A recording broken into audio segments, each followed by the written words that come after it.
I did it for me. I did it for you. I did it for all of us. Lo hice por mí, lo hice por ti, lo hice por todos nosotros. Vacúnase hoy. So that everybody's life can go back to normal. Please. Get vaccinated today. Thank you.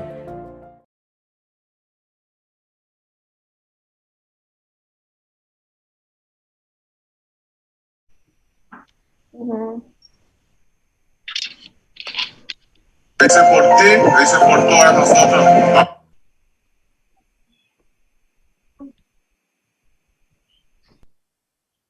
Yes. In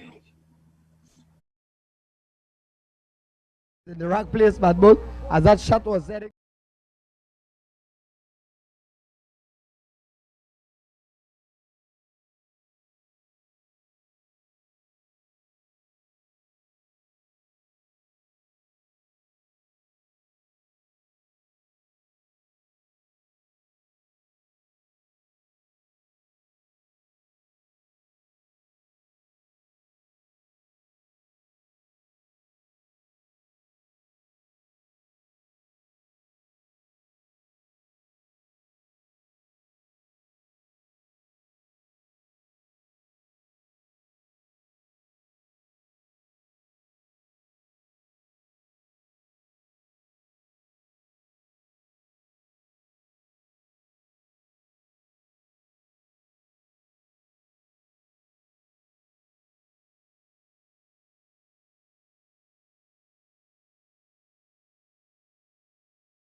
I wonder if he sugar it too.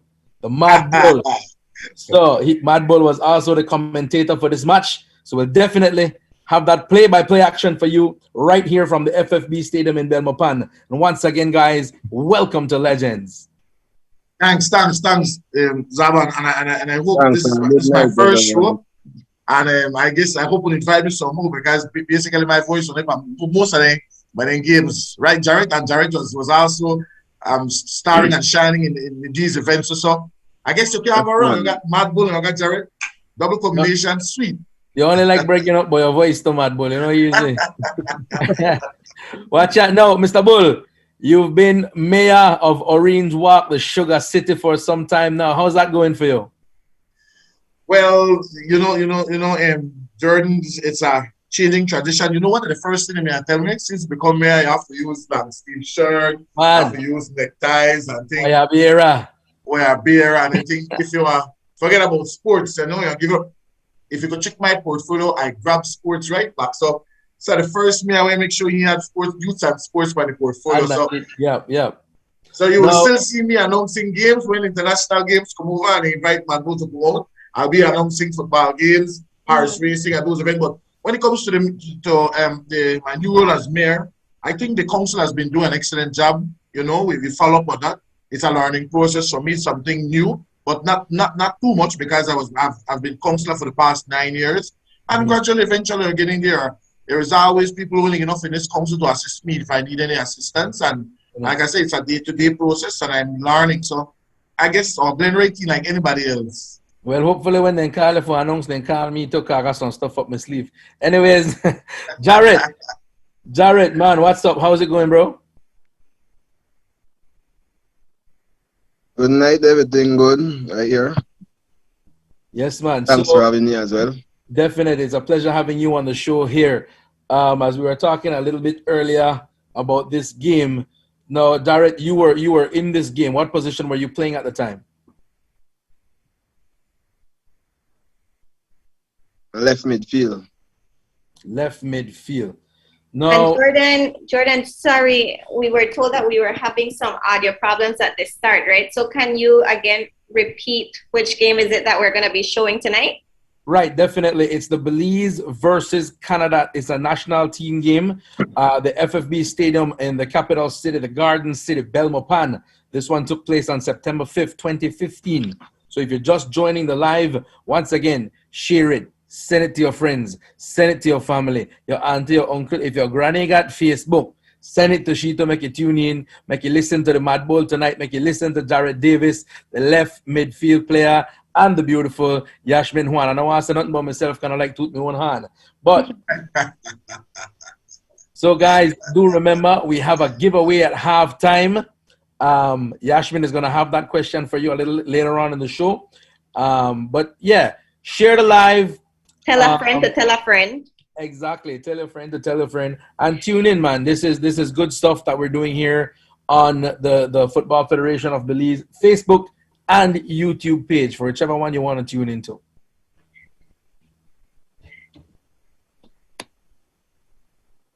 Right. So just to have our audience know, this game really is in honor of the Jaguars' upcoming game. They will be facing Nicaragua on the 4th of June in Nicaragua for the FIFA World Cup qualifiers. Benny's Home Center, quality. So we're just bringing back a little bit of that Jaguars love to encourage these guys as they go into preparations for their upcoming game in June. Definitely, and we have a long list. I believe their first training was today, Yasmin. Yes, it was. At the National Stadium there. And the list, for those of you who don't know the players that the Belize national team right now, we've got Woodrow West, Charles Tillett, and Isaac Castillo. Well, those are our goalkeepers right now. The defenders, Jose Urbina, Azrael Sutherland, Ian Guineer, Norman Anderson, Deshaun Nemhard, Colin Westby, Everald Trapp, Donnell Arzu, and Jordan Casanova. In the midfield positions, Nana Mensah, Najib Guerra, Denmark Casey, Jalen Pelayo, Jesse Pinchy Smith, Carlos Bermudez, Angelo Capello, Eisen Gill, Andres McKin Jr., Ian Lewis, Daryl Myvet, Jordi Polanco, and Tony Rocha. Up in the forward positions, Dion McCauley. Dion McCauley is Belize's #1 striker in all-time history. Michael Salazar, Christian Lopez, Desmond Wade, Jonard Castillo, Carlos Gonzalez, Jesse August, and Leroy Breda Thurton.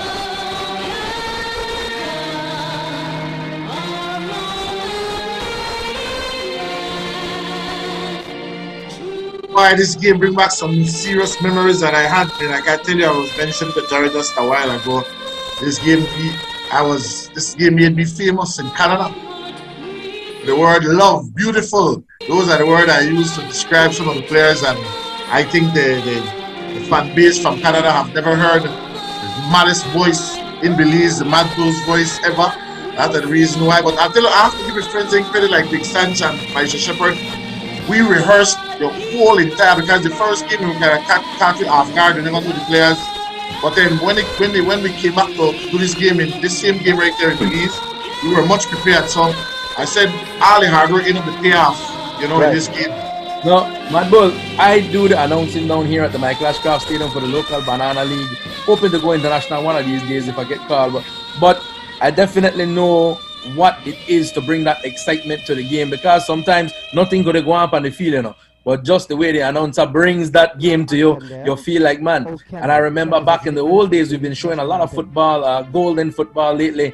And you can definitely hear it when it was on the radio playing over Creme FM or Love FM. You knew the atmosphere of a football game, because those announcers back then used to bring it to you, feel like you're at the game, no? So definitely, I know the atmosphere, Mr. Bull. Well, one of the things that motivated me when it comes to announcing, you know that many of us watch football in Spanish. We never want to listen to the English announcers. Right. We want to tune into the Spanish announcer where I give the jokes, some of those things where I tune in. So we used to watch that. We used to watch some of them guys. Well, you watch El Perro Bermudez, listen to him. And if you notice how he announced, he not only talks about the player itself, but he tell about the player how his school gone, who he play with, Anthony, Sistani, and that will bring the excitement when you add these small jitters to the game itself. It turns into something wonderful, because we've never been knowing kind of thing. Whether that's your favorite color, things like that. That's how we started using that to make it exciting. Definitely, you have to do your research whenever you're gonna pull those rabbits out of their hats. You gotta definitely get there. And I mean, all the little jokes that you tell, like you say, when you're doing it. Down here, when I'm doing it, I go into English and Spanish, and I have a Spanish guy down here that helps me a lot. And when we're together, man, it's like dynamite, no? So I definitely know that football vibe that you're talking about. So now, I think the national anthems are playing now, if I'm not mistaken. Yeah, we can see. Go Belize! Flags. Ladies and gentlemen, we're through the starting lineups. We go for a break. Mad Bull. Yeah, this is a break now. But again, you know what? The funny part is that that TNC has taken the momentum. It used to be a different flavor when Channel 5 used to do it. When you had Rugged and the guys from Dangriga used to do it, because Rugged has bad too, So it used to be like Zap. It used to be exciting because of about 4 different voices you made here upscale. And you have to compare against these other voices, because then guys in the bring it and you want to do the better one. You had Ruben Morales with it on Love FM. You had Rugged with it on Dangriga Station. You had me on Channel 5.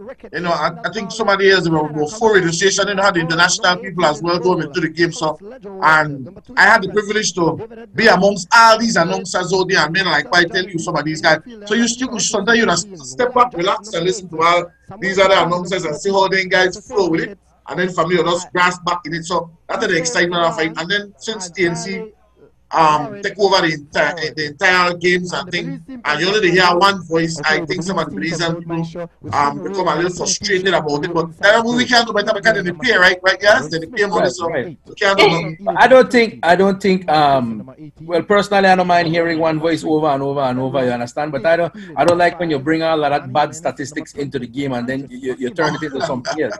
You understand? If you're giving people information, you got to get them the right information.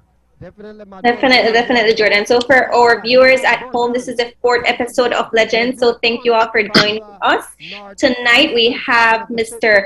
Ladrick Shepherd and Jarrett Davis. Mr. Ladrick was the commentator on this game, and then Jarrett Davis was playing in this game. It was September 2015. I have my stats correct, Jordan? September 5th. September 5th, 2015, right?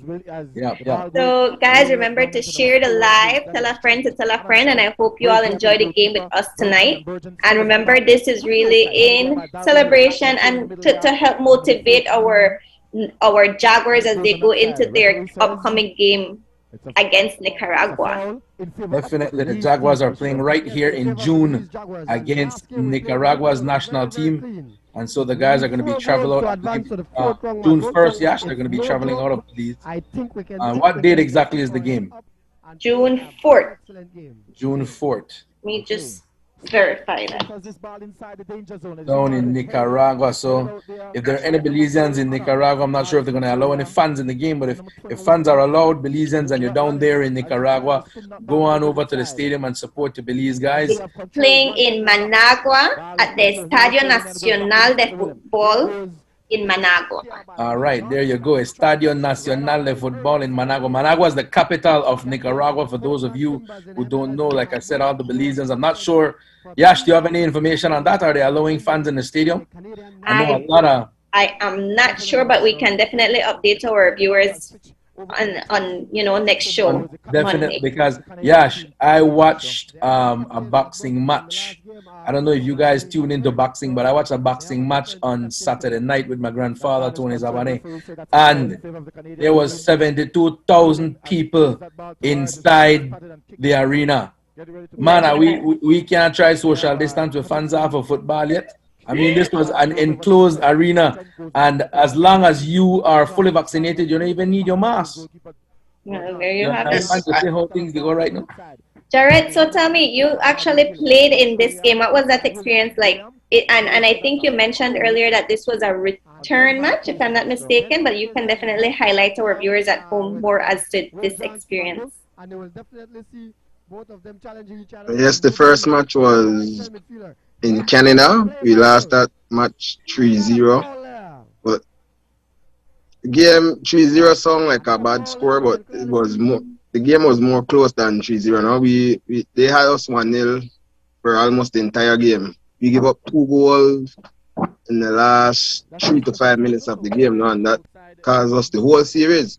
But we never hang our heads. We come back home and play with pride in front of our fans, and we drew that game 1-1. We scored first. Dion McCauley scored a goal. And to me, that was, with all the games that I played for a national team, that was one of the hardest game. Well, the hardest series, the Canada series now, because we play against most of the players, or if not all, are professional players. Majority in MLS, some overseas in Europe. So it wasn't an easy game for us. And technically, the team was better than us, but we fought to the end, and it's 11 versus 11. Now, Jared, you are a national player for Belize. What was it like? I mean, carrying Belize on your shoulders. Well, it's always an honor to play for the country now, and whenever I go out there, I always give my best, play hard until the last whistle blow. Of course, the score matter, but if we lose, win, I still give my all. That always for me. I go out there and play my heart out, regardless of the score. Now, I want to ask you a question. I'm a fan of football, 100%, and I know that it can be a little bit troubling when you hear fans like, "Oh, Belize when I play, where I lose again." I mean, I don't think that's the mentality to have. But I mean, I'm sure you felt that regard in some sense. How does it make you feel when like your own country don't feel like you could do it? Well, it does give me an extra motivation to prove me wrong, no? And most of the time, we don't third world country with underdogs in most of the games, especially when we meet the big teams, no? So, but we never, being in our locker room, we never go into the game feel defeated already, no? We go out there and play. Because you watch worldwide, you watch so team we rank lower beat bigger team, no? And so we are pull it off, no? And we win some big games too. So when people send their things back home, we just go out there, go play hard and try to prove them wrong and play for our coach and stick to the game plan all the time, no? We don't really make that distract, we motivate you more than anything else. Right. Now you were playing left midfield, you said left wing? Yeah, left midfield. I think we played our formation was 4-5-1. We had a lone striker who was Dion, yeah. Dion up top. Okay. Now, can you give us, I mean, I know they were showing it more in the beginning of the game. I see Danny Jimenez on the wing there as well. But can you give us the lineup that was the lineup, the first 11 for this squad? Starting 11. That's the game here in Belize. Yeah, right here in Belize. The starting lineup was Dalton played the left defense. You had Dalton Ian Guinea right. And the captain was Dalton? The captain, it's between Dalton or Smith. I don't really remember. Okay. It's either Dalton or Smith. But Okay. Smith and Berger, which is Chevalier, played the centre back. Then we had in the centre midfield, we had 3 centre midfield. We had Denmark, KSA, and Jess McCain, and Cafu, Harrison Roches. Yeah. On the right, we had Daniel Jimenez. And the left was Elroy Quillen. I started in Canada. Elroy Quillen wasn't in Canada, so he started here in Belize. On the left, and Dion in the forward. All right, so that was a starting 11 guys. And Shane in the goal. Shane Moody in the Shane goal. in the goal. Shane was the starting keeper, yeah. For those of you who are just joining our live, this is Belize versus Canada on September 5th, 2015. We're doing this one to give our guys that are going out to Nicaragua some motivation as they head to represent their country. We have national team player Jarrett Davis here with us, who was in this game. So if you guys have any questions for Jarrett, we also have Mr. Ladrick Shepard, the mayor. Notice how he quiet, right? He quiet just to watch this game. Silent, is silent. But if you guys have any question for Mr. Madbull as well, guys, feel free to comment, feel free to share the live, and let's get those views up. This is for football, this is for Belize. Well, guys, I must say, like I said, I was part of, just like you see, Zab, you have to remember that when you're an announcer, just like you play the game too. You know? Definitely. So people call us biased sometimes because we're entitled to pick one side of the team. We are from Belize, so we are trying to cheer on the team as much as you can. But doing the first game in Canada, I was not too familiar with the Canadian players. You know, we really know the Belizean players.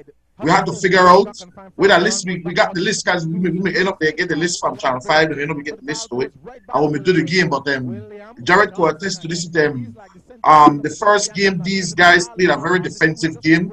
I was mentioning to him just a while ago that West was in the goal and he did a lot of work. He had to work hard, and you know, everybody know more West operate. When he under pressure, you can hear him scream over the fence because he got to go all out, and some of the players can really get frustrated with. But pressure was actually the Canadian team bring one hard pressure on the Belizean team. They only got 1 goal in the first half, and like Jared said earlier, Pepe Jared could lament on it a little bit more. On it in that first game, but it was in the second half that they took 2 goals right like back to back. Maybe Jared could say really happened in the second half. But like what I said, some of the players have been the first time they got out there, but I think that is one of the things that we lack after the experience when it comes internationally, especially when at a young age. And I think since the president has took over, most of these kids has been out traveling, so that is what is helping most of them. So I can tell you, I could talk big that some of the younger players that are getting ready to represent Belize and farther down the stretch, I said 2025, 2026, we are getting the results from them because they were not prepared and internationally outside games as well too. Right, Jar? Yeah, sure, yeah. But like remember we mentioned so we're really happy in that first half. It was a defensive game, and then something gone like you mentioned. What happened in the second half? Well, to be truthful, I think we defend majority of the game in Canada now. Canada had a crazy pressure on us, and I think West was the best player in that game. He made a lot of saves, and they scored a goal in first half, but we defend majority of the game now, and I guess probably the last 4 to 5 minutes we gave up 2 goals, and that probably the straw that broke our back, sending the game to 3-0. And we know coming to Belize, we have a hard task in front of us by trying to score 4 goals on those guys, and because Canada is a very good team, I think they rank very high. But basically, I think fatigue catch us in the last 5 minutes of the game, because to defend whole game, it's not easy. The possession was probably 80-20. Canada had the ball most of the time, you know, and crazy pressure. That's the hardest game I ever played in my life, and I could say that up to now, no, very hard. We had some players that was excellent in the PLB, and when the coach asked them to come into that game, some players didn't want to play that game. No, I mean, it was really hard. So hats off to all the guys that played and played their heart out. We could have easily surrender and could have been 8-0, you know, but we went out there and played our best. The way the second goal I could recall, well, I overworked on that flank. I could tell you the amount of running up and down I had today. I suffered a slight injury, and Dalton Ely is a real bad ball. He's international. He plays with I had to come off the field for a little massage from the masseuse, and right there, Canada scored their second goal while we were down 10 man. I returned back on the field. Everal Top get hurt, couldn't continue, and that's when Canada scored their third goal. So in the last minute of the game, we our goalkeeper. What's the name of the goalkeeper, Maisha? And where does he come from? Man, he's from beautiful. Okay, so we're hearing a little bit of the commentating. So guys, this is what Mr. Shepherd was referring to. He was a commentator. A dangerous player made it look easy. Mad ball. Beautiful pass they're trying to find and just smack in. But goalkeeper, Burgeon is gonna be the one to pick this one up and ease down the play. But the pressure is. Hey Zab, you know, when it comes to the game overall, I was very excited about the second game in Belize because we knew that when the guys played home, they play excited. Most of the games we win home, you know. If you guys direct and Zab, most of the week home game we win. We usually win. Seldom see somebody come and Belize to give you one 5-0 or 4-0. We lost for 1-2-0 or 3-0. Last time I think we lost. Ball goes up there Euro beaten Stadium, I think. Back there to the team Jimenez. over to give it 2-0 or 3-0. Jimenez this time he throws at one trying to find. From there, we never had no defense. That was only with they get back to far with younger players and different players. But this game, I could tell you that me, Big Sanch, and Maisha Shepherd, we did a lot of research, getting to know the Canadian players who were familiar with it. It was more easier for us breaking down the game for the Belizean fans, and also one of the big attractions in this game was the Canadian fans. We had a Canadian TV station there that was tuning to the game, listening to the game, and they were excited about how we brought the game to them, and this was something new to them. They never heard someone doing games in English with that velocity and that speed. But hey, Jordan, you know that when we're in the game, you're in it and you go all out, right? Yeah, like I tell you, it's sometimes the commentators bring a lot to the games. You know, like I said, nothing could be happening in the game, and the way commentator bring it make you want it there. So we have Mr. Thomas Rivar saying in that game in Canada, the second goal scored just at the 85th minute. 85th minute when Everal Trop got hurt. The third scored at 89 minutes. We only had 9 players. Is that? I wasn't there, so I don't know. Jared? Here comes the play, Mad Ball. You remember anything like that? 85th minute. On him. Yeah, the 85th minute. When I get hurt before Everal. But I came back in the game. Everal get hurt probably in the 89th minute, and that's when the third goal scored. So you guys are playing with 9 players at that point? Well, 9 players out and 1 in the goal, so probably 10 then. But I came on back before Everal get hurt. I came on back on the field, and as I came on, Everal get hurt and couldn't return. But probably on about 2 minutes left, and we give up on it goal in at 2 minutes. So like the last 5 minutes of the game, we gave up 2 goals.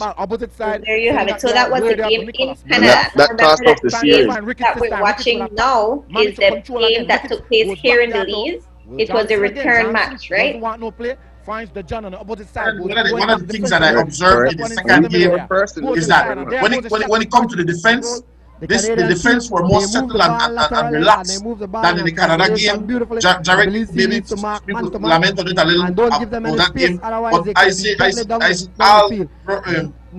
everybody was making sure they did their best Right. Jimenez gets that one. The ball still is in the air. Jimenez trying to see if he can bring that nothing down. couldn't pass. The Canadians were last. And Trent then is going to be playing I was smart as listening to goalkeeper. one of the commentators who were sending the feed to Canada. Says, hey, he said that the fans from Canada were very upset. Inside the middle, They just beat Belize, Sri Lanka, who came in and they don't 1-0. They said that if they could even get one goal to draw the game, and tell the Canadian players to stay in Belize, not to come back to Canada. That was what one of the guys was telling me when we were doing the game. But Jared, what changed in the second? Exactly what the Canadian team was doing in the first game. When they saw that danger was coming, they slowed down the play. Like what you would call, man, they it was very humid in Canada. We need to be a little more aggressive. Like we get fatigued very quick in Canada. It was very hard in Canada. Here in Belize, we used to the atmosphere, and we know that we need to score 3 goals to get back in the series. So our report at the time was, I think it was Charles Flusher and Jorge Nunes, no? And we whole week. I think we practiced at the BS for that entire week. The contact first. Again, this referee, I believe he's sleeping. He's not. We need to win the first 15 minutes of the game, and we'll try again a goal and try to move forward, no? And that's exactly what the young goes for us. And Petit hand, and it wasn't anything aggressive. Just before the half time, Canada scored back, and that dropped our momentum again. Second half, we regroup, try to fight and get some goals, but no goal was scored in the second half, so that was the 1-1 draw. But we come out offensive in this game, while in Canada, the play we goes on were that side, trying to overwork it. and just top of his back game and as he breaks defend, that one up. Beautiful. Inside the middle. Denmark, Casey Jr. goes and finds his teammate. Here comes Macaulay. Macaulay sends and goes back there to Jimenez. Sends as that one, trying to find Macaulay, but the ball goes on that side. The John has it. The ball goes on that side, and that's a foul, an intentional play there. One of the greatest thing in football, I like listening to your own voice.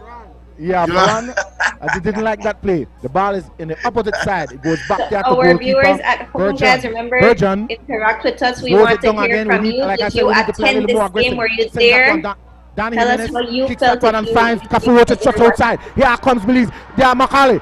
Macaulay, shot. Goal!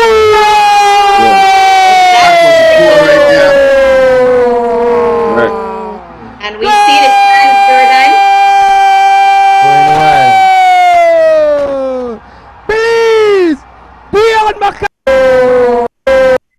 Finds. Like I said, we need to play a little more aggressive. Sends that one down. Danny Jimenez kicks that one and finds Cafu to shot outside. Here comes Belize. There, Macaulay. Macaulay, shot. Goal! One of the biggest moments, the Belizean fans just explode. Belmopan was not the same after that goal. I mean, that was so exciting. You know that goal actually erased 3 goals in Canada in a certain amount of time. 3 goals get deleted and that was so exciting. Definitely, ladies and gentlemen, you're getting a different taste. Explosion of that love, you know, that beautiful passion that they had when the deadly striker, the killer, I call him Dion the killer Macaulay. You know, even sometimes you ask yourself questions and say, how we couldn't score at Canada? As Belize up 1-0 in the first round of this game. Then we have the first a while ago, we saw that Ian Guinea received a yellow card. That was an after play that just happened right in front of us. While so the referee issued a yellow card, so that's 2 yellow cards from 2 players from Belize. The Canadian has not received any card as yet. But we had couple breaks towards the goal. It wasn't good breaks, if I recall, that first game. Danny Jimenez had received just that yellow card. it was more a defensive game that these guys were playing. But coming back to this game right here, I don't think we really know. We never get no good looks. We never get no good looks at Canada. You know, this second game we had more opportunity. Trying to see if he can center this ball. Yes, he centers it. Ball is headed. And again, my thing is on this second game. The team played much free in Belize. Always in the right spot at some time in the right Jared, but then I have to ask them, how important, you as a player, tell me, talk to us, and how important it is to have that fan base whenever we are having a game, you know? What difference it makes if you're playing to an empty stadium versus if you're playing with a packed jam stadium with, you know, all the Belize flags, you see the Belize colors, you feel that energy. What's the difference there? Desde Belmopan. Well, it put us at an advantage. I feel like the fans are the 12 player in the field now. So automatically that turn us 12 and 11. The fans give us that extra boost. Every time we receive the ball going down on the next end, the fans stand up, crazy nice. I mean, it just give an extra adrenaline rush. They just go out there and execute and play harder. While in Canada, I mean, like, we get booed when we get the ball. So it was a disadvantage playing away all the time.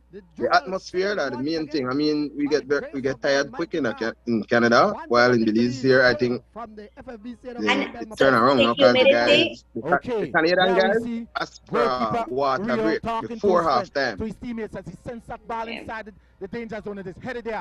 Well, to our viewers at home, remember we're watching Belize versus Canada on September 5th, 2015, and this is in honor of the upcoming games that the Jaguars will be facing against Nicaragua. Now, guys, we have to talk about this game that we're going to be preparing for on the 4th of June in Nicaragua. We know it came off, because LSU came off the big victory. We lost to Haiti, and then they won the second game. And then what happened, if I'm not mistaken, we're supposed to be playing a game before this Nicaragua game, but I hear the team dropped out and they gave us that point. So now we're getting ready for this game. Yeah, we're getting ready for this game in Nicaragua. Well, everybody knows that we're supposed to beat Nicaragua. No, we know not get carried away. We're supposed to beat Nicaragua, but a game is a game, and anything can happen in a game when we go play out there. But I think, like I said, you mentioned a while ago the number of players that are training and Jordan and are in the camp getting ready to participate, and I have one of my son in that list, Charles Tilly, the goalkeeper. I think you call his the second name, and I think he grabs for Verdes. So if you're not mistaken, it's both goalkeepers grab for Verdes. I don't know the third one, but will there be any international players coming over to join the team? Because that team that you took to Haiti was a power squad. I think it was an excellent team that we took over to Haiti. We did have an incident there. I'm not sure if that caused any distraction to the players whatsoever. But they definitely went out in the game against Turk and Caicos and showed dominance. They showed that they really put their foot down in that game. When it comes to international players, we have Deshaun Nemhard, who plays for Charleston Battery FC in the USA. We have Nana Mensah, who plays for Michigan Stars in the USA. We have a very young player that we need to look out for. His name is Angelo Capello from Sheffield United. We really got to keep eyes on him. We have Dion McCauley from, I'm not sure if it's Jinga or Ginger Atlanta, which is in the USA as well. Michael Salazar just transferred from Houston Dynamo, and he's now with Memphis 901 FC in the USA as well. So those are the players that I know. Oh, and as well, Tony Rocha, who Tony Rocha plays for New York FC in the MLS.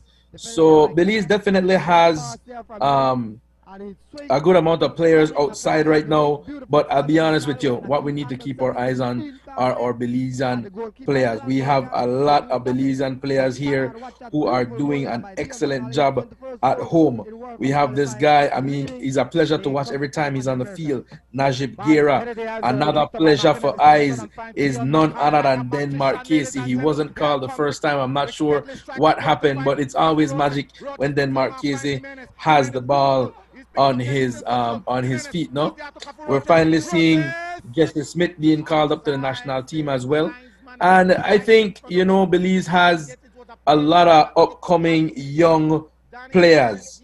Christian Lopez and Jesse Agas are both in the US right now. I'm not sure if they came back yet, but they're supposed to come in to train with the Belize national team as well, and those guys are two of Belize's top upcoming young players at the moment. And I'm also proud to see Gilroy Breda Turton on the list, because everybody knows he's a dangerous player when he has the ball on his feet. Farhan again seems to me he has a problem with yellow. Yeah, well, I must be proud of my players from Marine Jock. You have to pick up the players when they come for Marine Jock, and you know, so Jesse Agas and Charles Stillett, they're back on the team. Jesse will be back. I think he come Friday. Friday, Jesse will be back, and then he's going back to training. Just get some message. I'm close to these. I'm close to Jesse. Jesse started at a young age playing football in Marine Jock. Right. But Jesse play for altitude, no Mad Bull, so I know the man good. Yes, so you got a little issue about Jesse Agas, yeah. Yes, man. But one of the biggest things Jesse did for me is, you know me, I like talk big when he represented Orange Walk in the under 17 inter-district competition. Right. Amongst all the rest, and we faced up against Belize City, my good friend. I hope my boy Jordan and T-Bone locked in, because I think one of the worstest beaters come locked for me. I beat Belize City 3-0. And Jesse Agas scored a hat trick. If you can remember, I tell you about that. He scored 3 goals in that game. He was unstoppable. And from all cylinders, and everybody know that Jesse is a very fast player, upcoming. Mad Bull, from the nickname when they give the man, Beast. Yeah. You gotta know that something is coming when you hear it, you give a nickname like Beast, you know? Yeah, the name Beast comes from Jesse because he was a very aggressive player, and that's the reason why they call him Beast, and they took that aggressive. He has changed from that Beast style, that Beast mode, to a humble Jesse that wants to learn and wants to advance. Everybody know that he might just complete 19, I think he'll complete 20. This May right is his birthday. What I love about the team, the national team selection that we have now, it's a young squad, right? But it's a very technical squad as well. It's not a team where we don't go play bang bang football. These guys they're learning formation, they're understanding formation. And as you said, Mad Bull, we're supposed to see some results within 2025, 2026. They're about, you know. But like I said, these young guys that are up and coming now are definitely bringing that caliber and that new level of football to Belize. Yeah.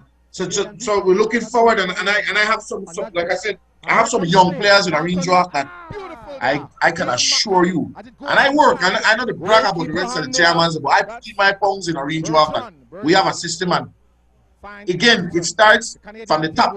If the top give you that opportunity to make you perform to that high level, you will work. You know, you will work, and you want to make sure you be the best.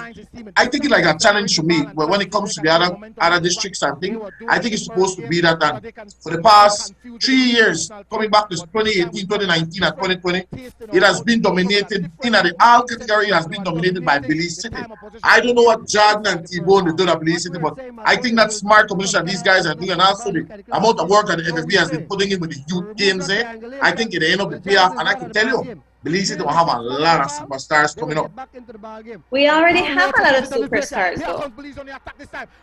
I tell you, down the stretch, right? When we mentioned it, we were talking more likely down the stretch in probably 2026. No, but we could already see the results that these youth teams are bringing in for Belize.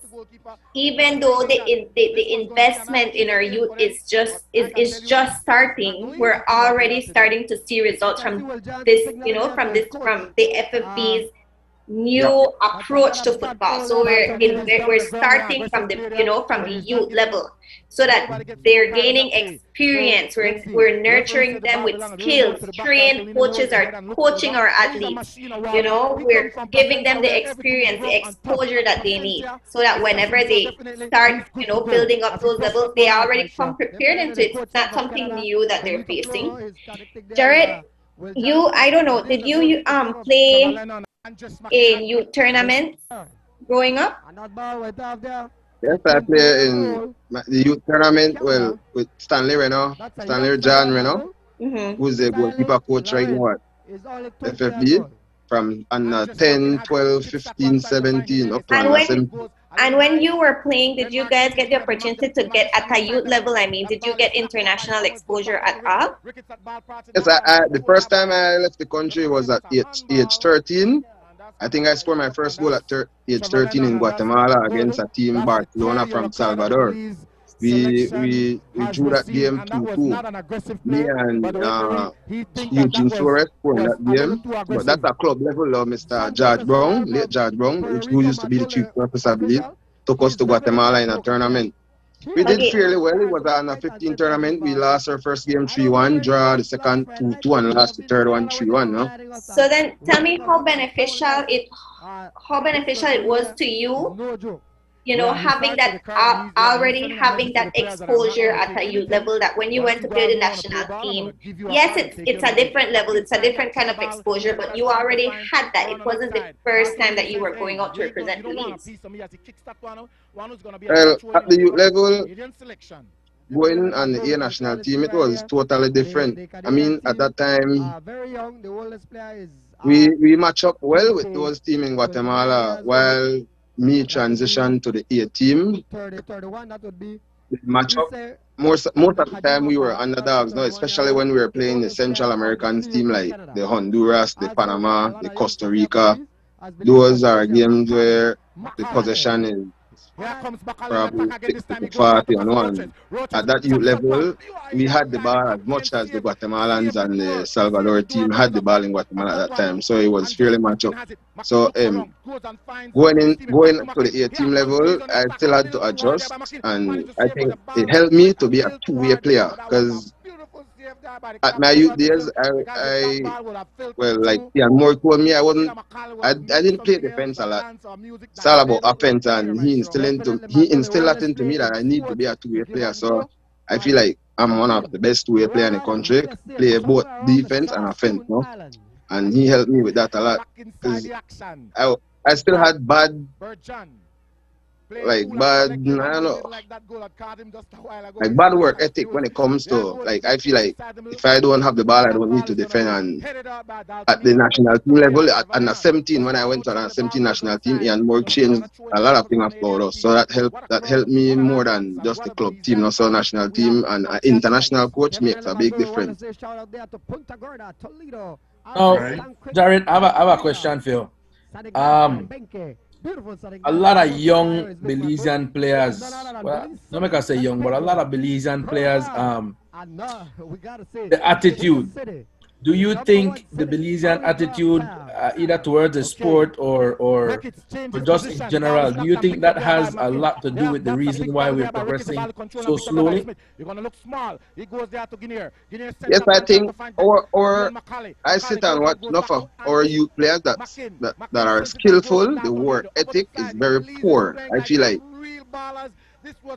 some players feel like I'm already there, I don't need to train, and I feel like if they change that mindset and work, like they're still trying to prove something every time, even in workout. You know, than be relaxed in workout, jogging at the back. I think coming up, I had the luxury of coming up under a man like JJ Serrano when I just entered semi-pro, and I couldn't log in at the back while working out with those guys. Those guys let me know whenever they see me at back of line, play to the that whenever they can play Sunday. So I respect my ball for that, and they help me with the work ethic. And I think these youngsters nowadays, like raw talent, but the work ethic need to change, and most of our young players already going to clubs, like and the nightlife need to change, and be professional so that we can excel to the next level, man. Yashmin, there's something I want to talk about. It's not it's a little bit probably off topic, but we could bring it back in, no?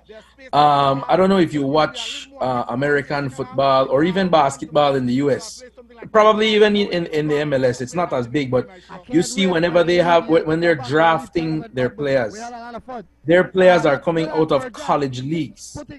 And the college league in the US is very, very competitive. But they are entering into professional sports with an education. And I think that's something that Belizeans are lacking. I think that's something our youths need to take serious. You understand? We need to, but I also believe that it has to be a process in the schools as well. I don't think us in Belize, we don't take football serious. We don't take sports serious. And I mean, I love my PUP government and everything, but the amount of funds that we have allocated for sports is very poor. And we need to do better when it comes to that, because sports can definitely uplift our country. You see what I'm saying? So I believe that if our players had that education, you know, playing the sport from primary school, high school, up into sixth form, the college level. And then we from there we can draft and get them into, you know, the Premier League of Belize or playing on the national team. I think we're definitely going to see that work ethic. We're definitely going to see that professionalism from our Belizean players. I think we're sort of lacking that. What do you think, Mad Bull? Yeah, that's true. And I said I spend a lot of time, guys. My theme being mayor and dominating the political arena is because I dedicated a lot of time. I think sometimes I don't even know if I have house and kids. So, you know, when you spend the amount of time, you take it out, you concentrate and try to get better. The idea behind all what you're saying is so true. And that's the reason why when the FFP came on board and decided to deal with the youth program thing, it was something that we've never been able to do for quite a while. This youth program started in 2016 when we started getting the live how things are changing in Belize. Prior to that, there was nothing else happening. But I could tell you this. I started in 2012. And in 2012, that's when I get players like, as you can see, Jesse Agas. We were doing small league tournaments, Belize Patrick, I did at the Tongkongsu right now. Right behind the Tongkongsu, there was a little place they call the Barracks. Get these kids started playing the league tournaments. I think that's right there I met Kate Jones in 2012. Kate Jones, one young girl, wanted to play football, had no female competition, had to jump on and join the boys as a goalkeeper. Originally, she's a goalkeeper, no a forward striker. You know? Kate is a goalkeeper. She had to convert into a striker. Again, but it was the educational part.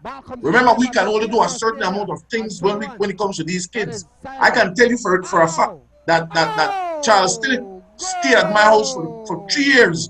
When Verdes took him over and he finished Secret Heart, that was one of the biggest achievements I ever did. I'm happy one day that Verdes came to play a range walk or friendly game, and they said they couldn't score Charles Still in the trial game until they couldn't score him. You know when they said, "Why? Who the hell we are carrying?" Then did one of the best things for finish, make Charles finish in education, at least finish for farm. They didn't want to go to sixth farm, which Verdes was one to do. But like I said, most of these players that I have on my list, I'm calling their names now. I call one, the last one. That is this one. I want to keep an eye on ears, pants up. You want him. And I tell you this, there is a player by the name of Calvin Reed. This young boy is 16 years old. I can tell you that Belize has no problem with defense after this. Calvin Reed is a deadly left foot player. He's 16, right now to try getting at Verdes. Then you go to high school over there because I want to play with Verdes stuff. If the price is right and money is right, you can go to Mango Creek, you know. That's not hard. It will happen. Well, I tell you what, Mad Bull, I tell you one thing about Mango Creek down here. The Independence High School has always dominated in football. I know, but I don't want Calvin. IHS, but nothing nice. But Mad Bull, I definitely understand where you're coming from. I've been involved in football here for a while now. I grew up in football here, as you will well know. But what I want to say is that Mango Creek, this era is never out of a competition. You always have the Banana League playing. You always have the Junior Banana League playing. We have the Female League playing as well. You understand? And sometimes they're running simultaneously, and that's when it gets a little bit hard. But otherwise than that, we have a competition running for every part of the year.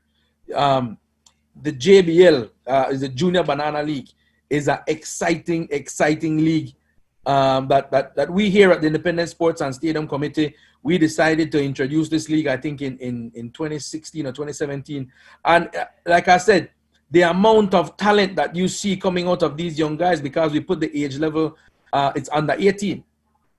So the amount of talent that you see these young players having, it's excellent. And it gives them that confidence to be on the field when the Banana League is playing.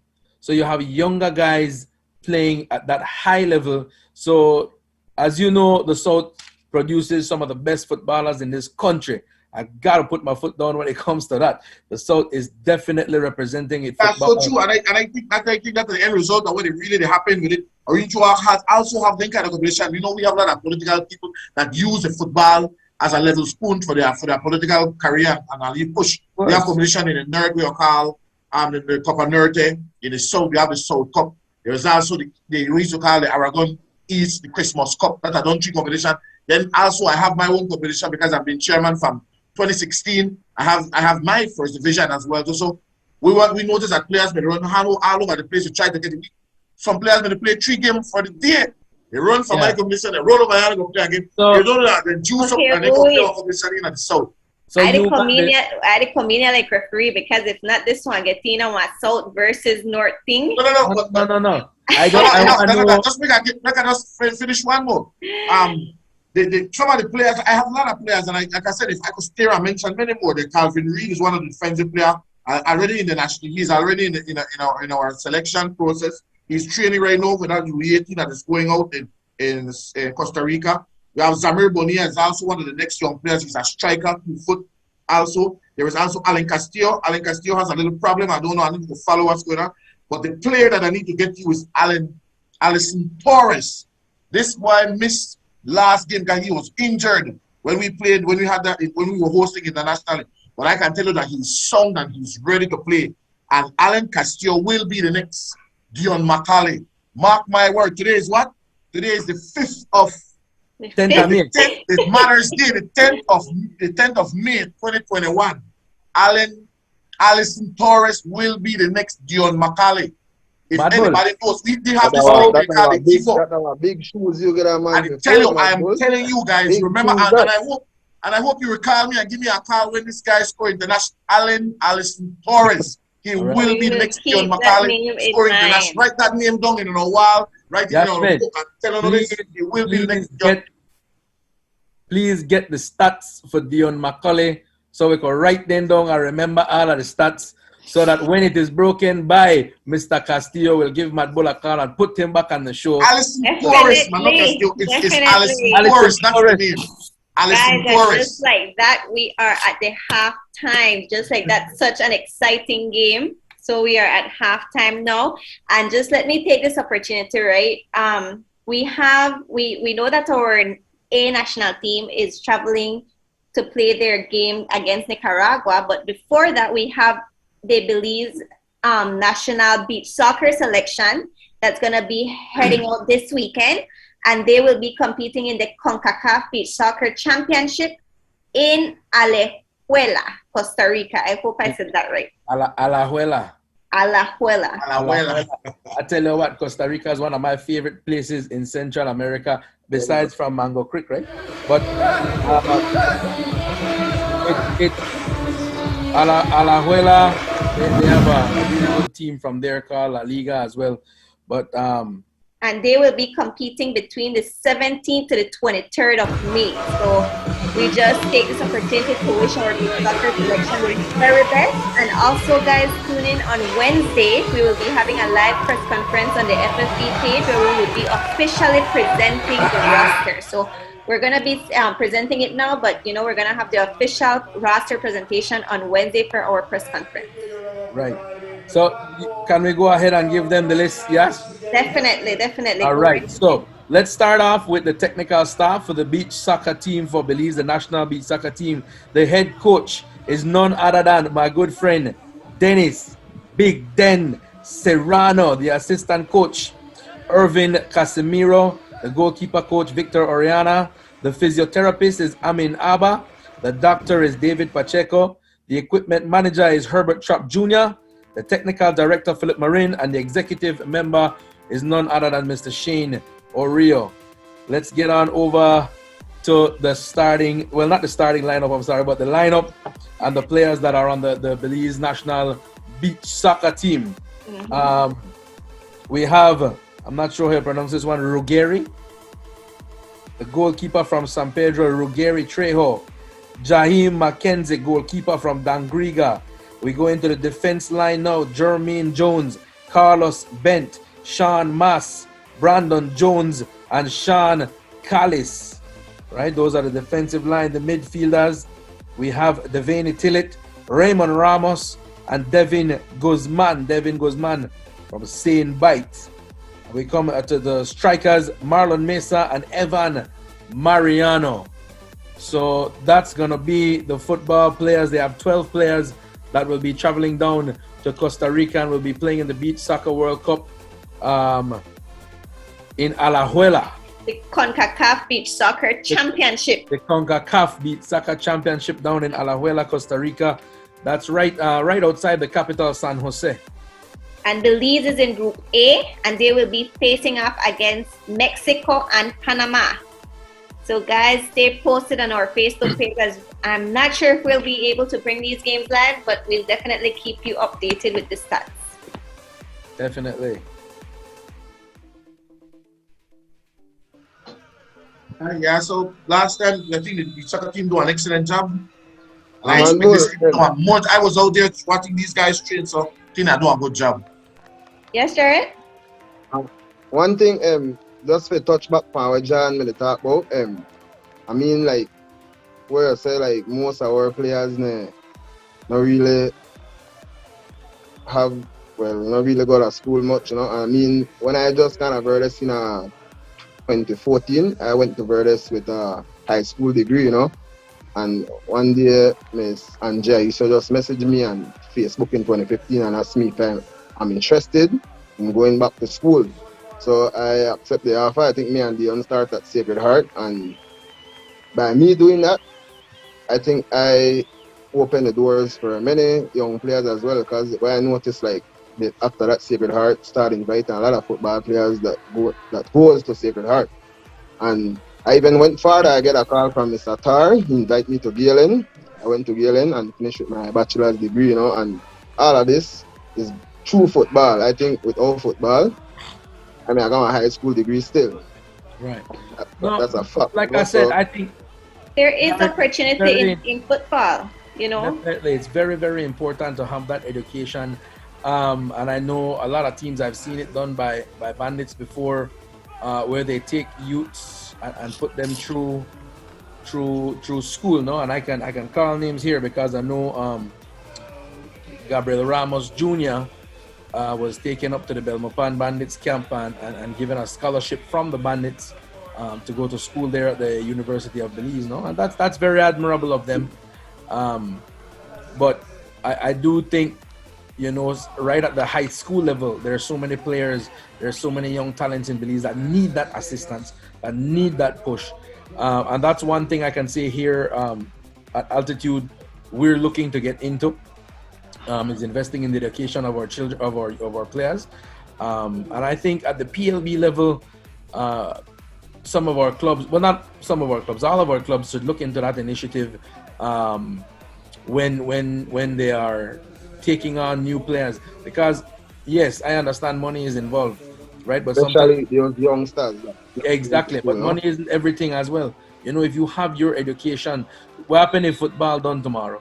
You have something to bounce back on. Enjoy your career and at age 20. Exactly, that which is more common. You know? Yeah. Jared, and talk to us about how we know that most, if not all, footballers who play on the national team and even who play in the PLB, most of them have full-time jobs as well, right? So talk to us about how you manage that. How do you manage, if, I don't know, if you're a student, if you have a full-time job and then you have to find time for training. I know it takes a lot of discipline, but I want to hear from you. Well, I had one spell I had a full-time, well, still had a full-time job. I have to make Verdes work out.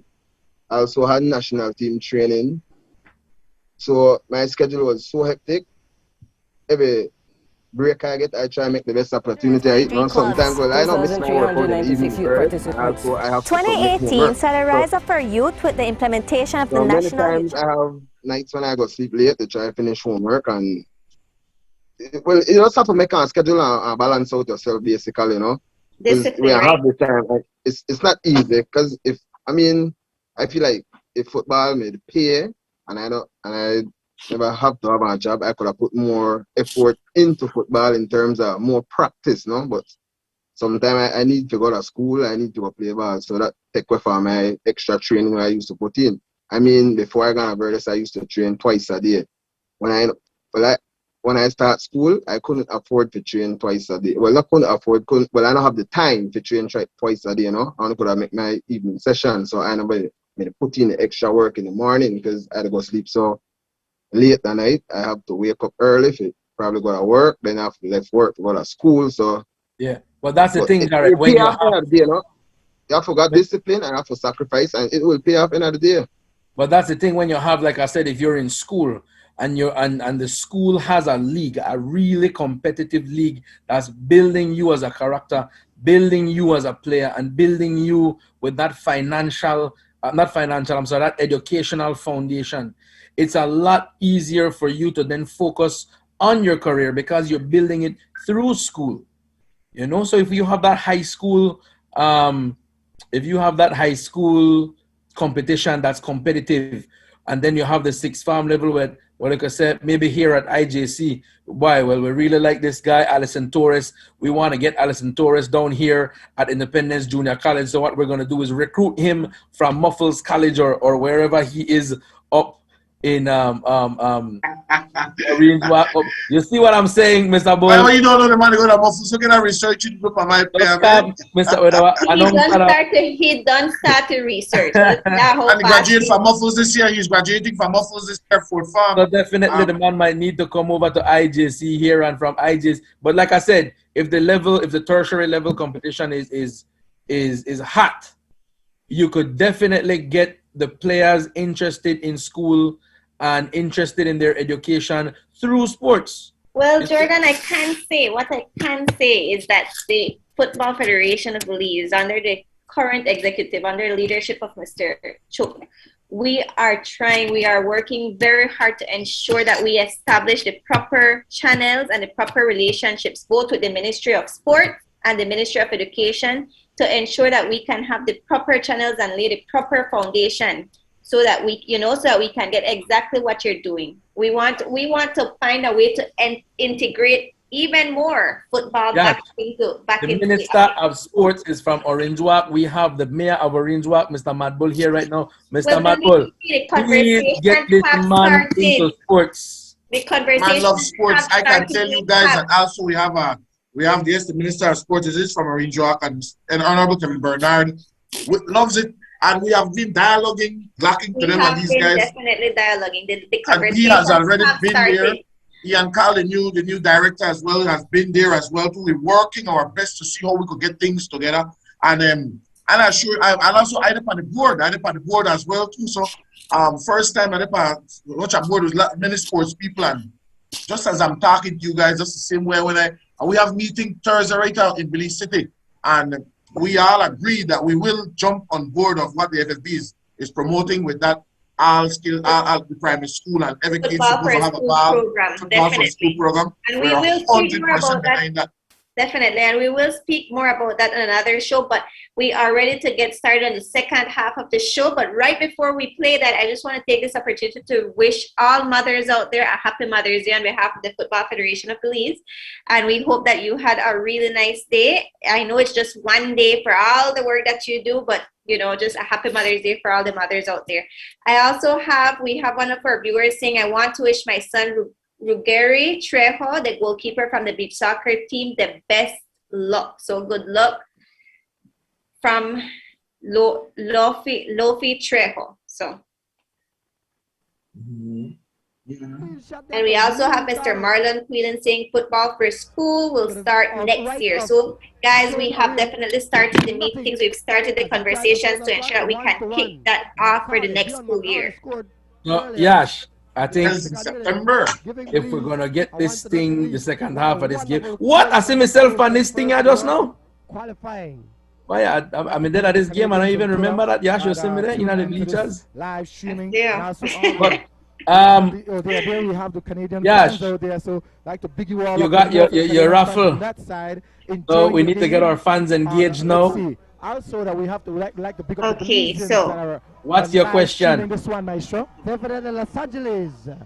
Let's see. So we had Jarrett Davis. He was giving us the starting 11 for this match. I don't think I'll ask for the full 11. How much do you think I should ask for? that Three live players stream would have and good those enough, that man. made it out here today, making sure that That's what is the three stop the players. double. They are all out. That- Like I said, So five. this is quite, Okay, quite, five. So the first person who Five can comment good. the five players that were named by Jared Davis at the start of the show when he was giving us the starting 11. You're gonna be winning your FFB Jaguars T-shirt, FFB Jaguars / Legends T-shirt. Oh, I don't get one of them. How come I don't get one of them FFB Jaguars T-shirt, man?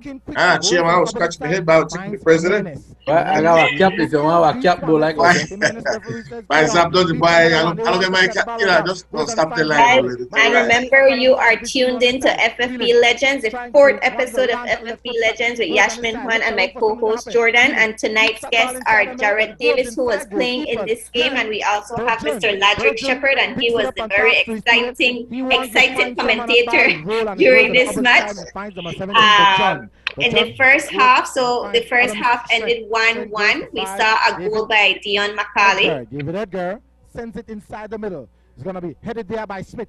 Finds Dalton Ely. Like I said, when it comes to back to the game, when it comes to the second half, I think that Jared, we went again defensively. We tried as much to get that second goal, but you know, I think the Belizean fans may have left there. You know, I want to go home if we score one more goal. We may have stayed there and party till a morning. You know, but man, one more goal may really rock that stadium. I think every may explode. You know, but it never did happen. But you know that the good part is we have more games to play. And the probably explain there is work happening at the FFB. Things that happen in the system. Tell me what happened at the FFB. Things happen. I mean, really, I presented the beach soccer. We presented the beach soccer team that will be traveling. We also presented the A team for traveling for their game in May. We have the A team that will be traveling in for their game in June. We've also had the U18 in camp training for their upcoming match.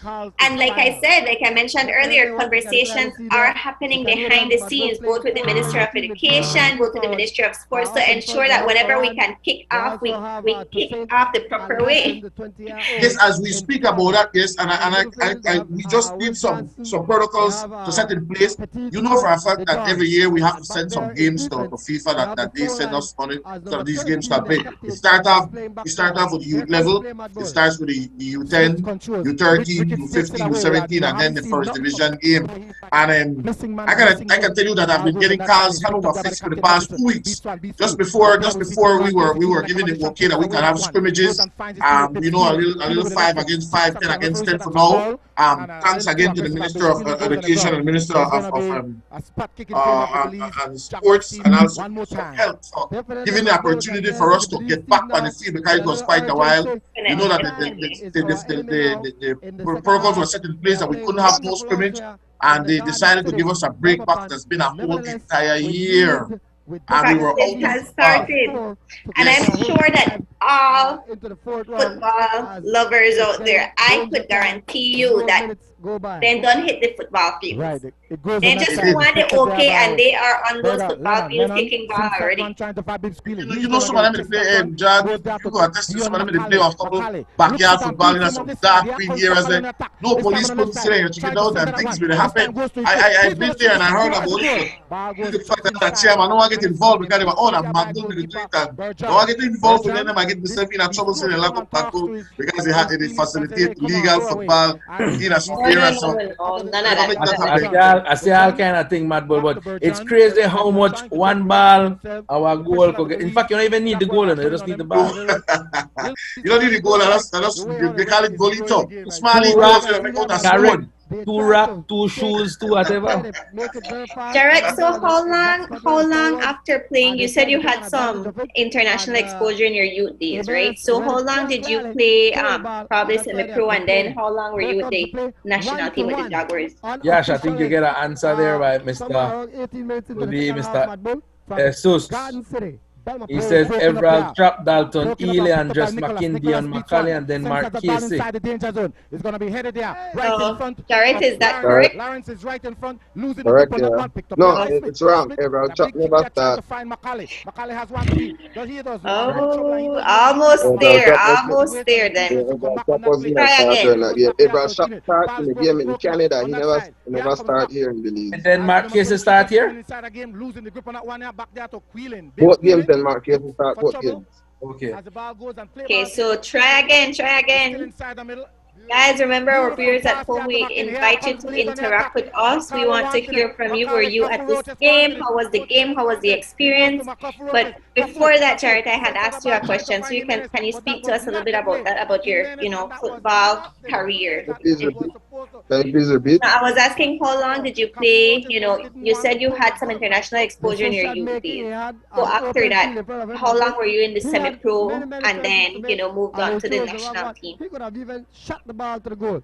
Here comes the play once again. I started to play semi-pro from the age of 17, but I didn't went to national team until I was 23 years old. But I had get calling up to national team from like age 18, 19, but I was working at the airlines at the time, Naya and Air.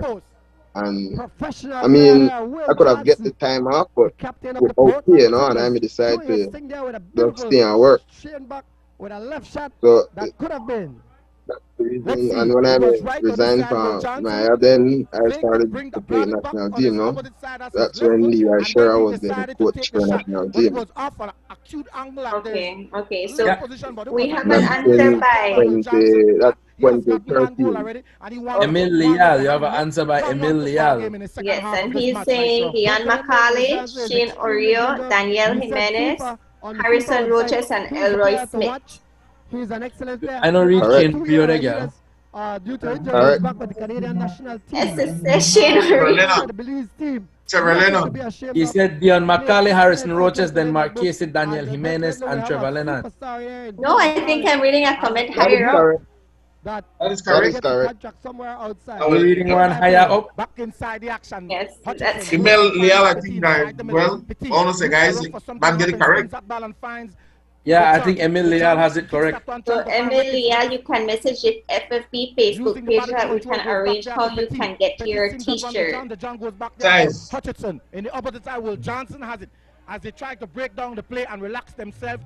I didn't listen to Mad Bull commentate this game. One day I could see you, Mad Bull, and Winston Martinez. Why Winston Mad Bull from our game? Why Winston? Believe why bad Winston? My name is Winston do one 17 championship. I don't know where they're lyrics for, John. Again, I'm an African. Yeah, Mad Bull. Jared could tell you he's been down here in Mango Creek before where he listened to me talk on it. Over because I do it live for the whole stadium for here, you think? Oh, boy, I remember when you were score and spot kick for with a bird. But say that like a Tyson that down saga school me short. Yeah, play. It was can't forget the number, so yeah, no, I don't know where you're getting it from. I don't know. Hey, John, then things just come natural.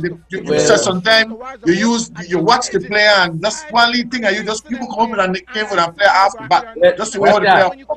Jared, maybe like how we're live right now, we should have start a petition to TNC for when we show the game live at Belize, or make me and Mr. Bull commentate the game for the Belizean people here over TNC. Man, you're getting it live. Why now, man? Why once hey, to be honest with you, once I want Winston Martinez to line up as well, man. Winston. Yeah, Winston Potti Martinez. Will Johnson. You know about cheat. You know when it comes to announcing games, it's about 3 commentators usually do the commentating.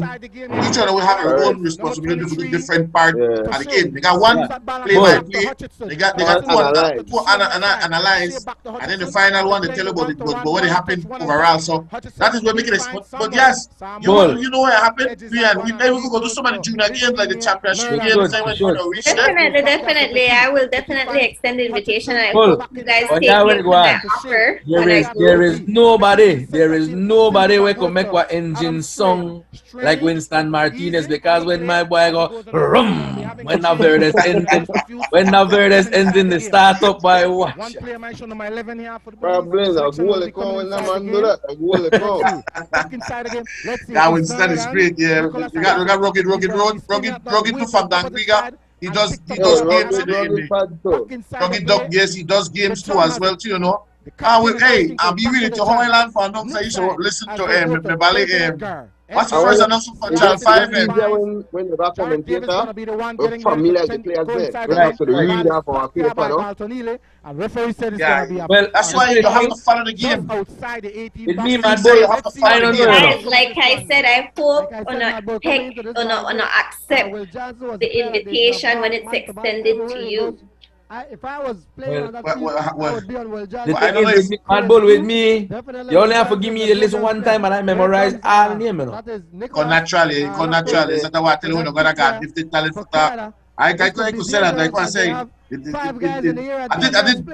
I do basketball game as well. That's my favorite, but then the final, the most exciting one when it comes to the horse racing, you know, and we got to prepare our race May 30th. So when it comes to football, I spend a lot of time on it, but like I said, it is more better when you get to know the players who follow the game.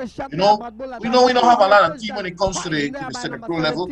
It's only about 5 to 6 teams, so it's not really difficult, but you have to continue to watch the games to get for knowing. We must pick up James Adley as well, because one of the announcers when they do quite a amount of games as well. So I used to watch her, and one day I even tell James Adley one these days, I'm just like you, James. If you're tune in and tell her, I'm just like you on these days, James. And I never did no football game, and one day I think guys from Channel 5 I give me. I think James from then that you never want to do no more game, because hey, we do this thing for free, you know. We don't. That's the good part of this. Number 11 is getting ready to come inside the here. So the love of the game. A barbecue. David's gonna be coming inside for a barbecue. And I could go and give the whole game. All right, let's see. Okay. When James we have a deal. Yeah. Overall. Yes, overall, and that was exciting. And like I said, it was these guys that were doing Ruben Morales, big up Ruben Morales as well. We did some of the games as well, the national games as well. So we learned from these guys, listening to them. Rico Avila is saying add Mo's Hyde. Why Mo's Hyde and East Mo's Hyde, good too. But to be a clash, you have all these great commentators and people tuning into it. That's what makes the game exciting for the fans as well. I tell you, it is about the players as well, but you need the fans. Like I said, you just mentioned in the vaccine when you had the 70,000 people in that place, but you know, it wouldn't be great if Canelo may win if you don't have that amount of Mexican fans in there and cheer on Canelo with a fight. That's the same way you see. If you go watching at the background, you see the amount of Belizeans in them bleachers and the FFB have upgraded with the upgrade thanks to the president, Mr. Sarah Chuk, when they get new bleachers in the FFB stadium.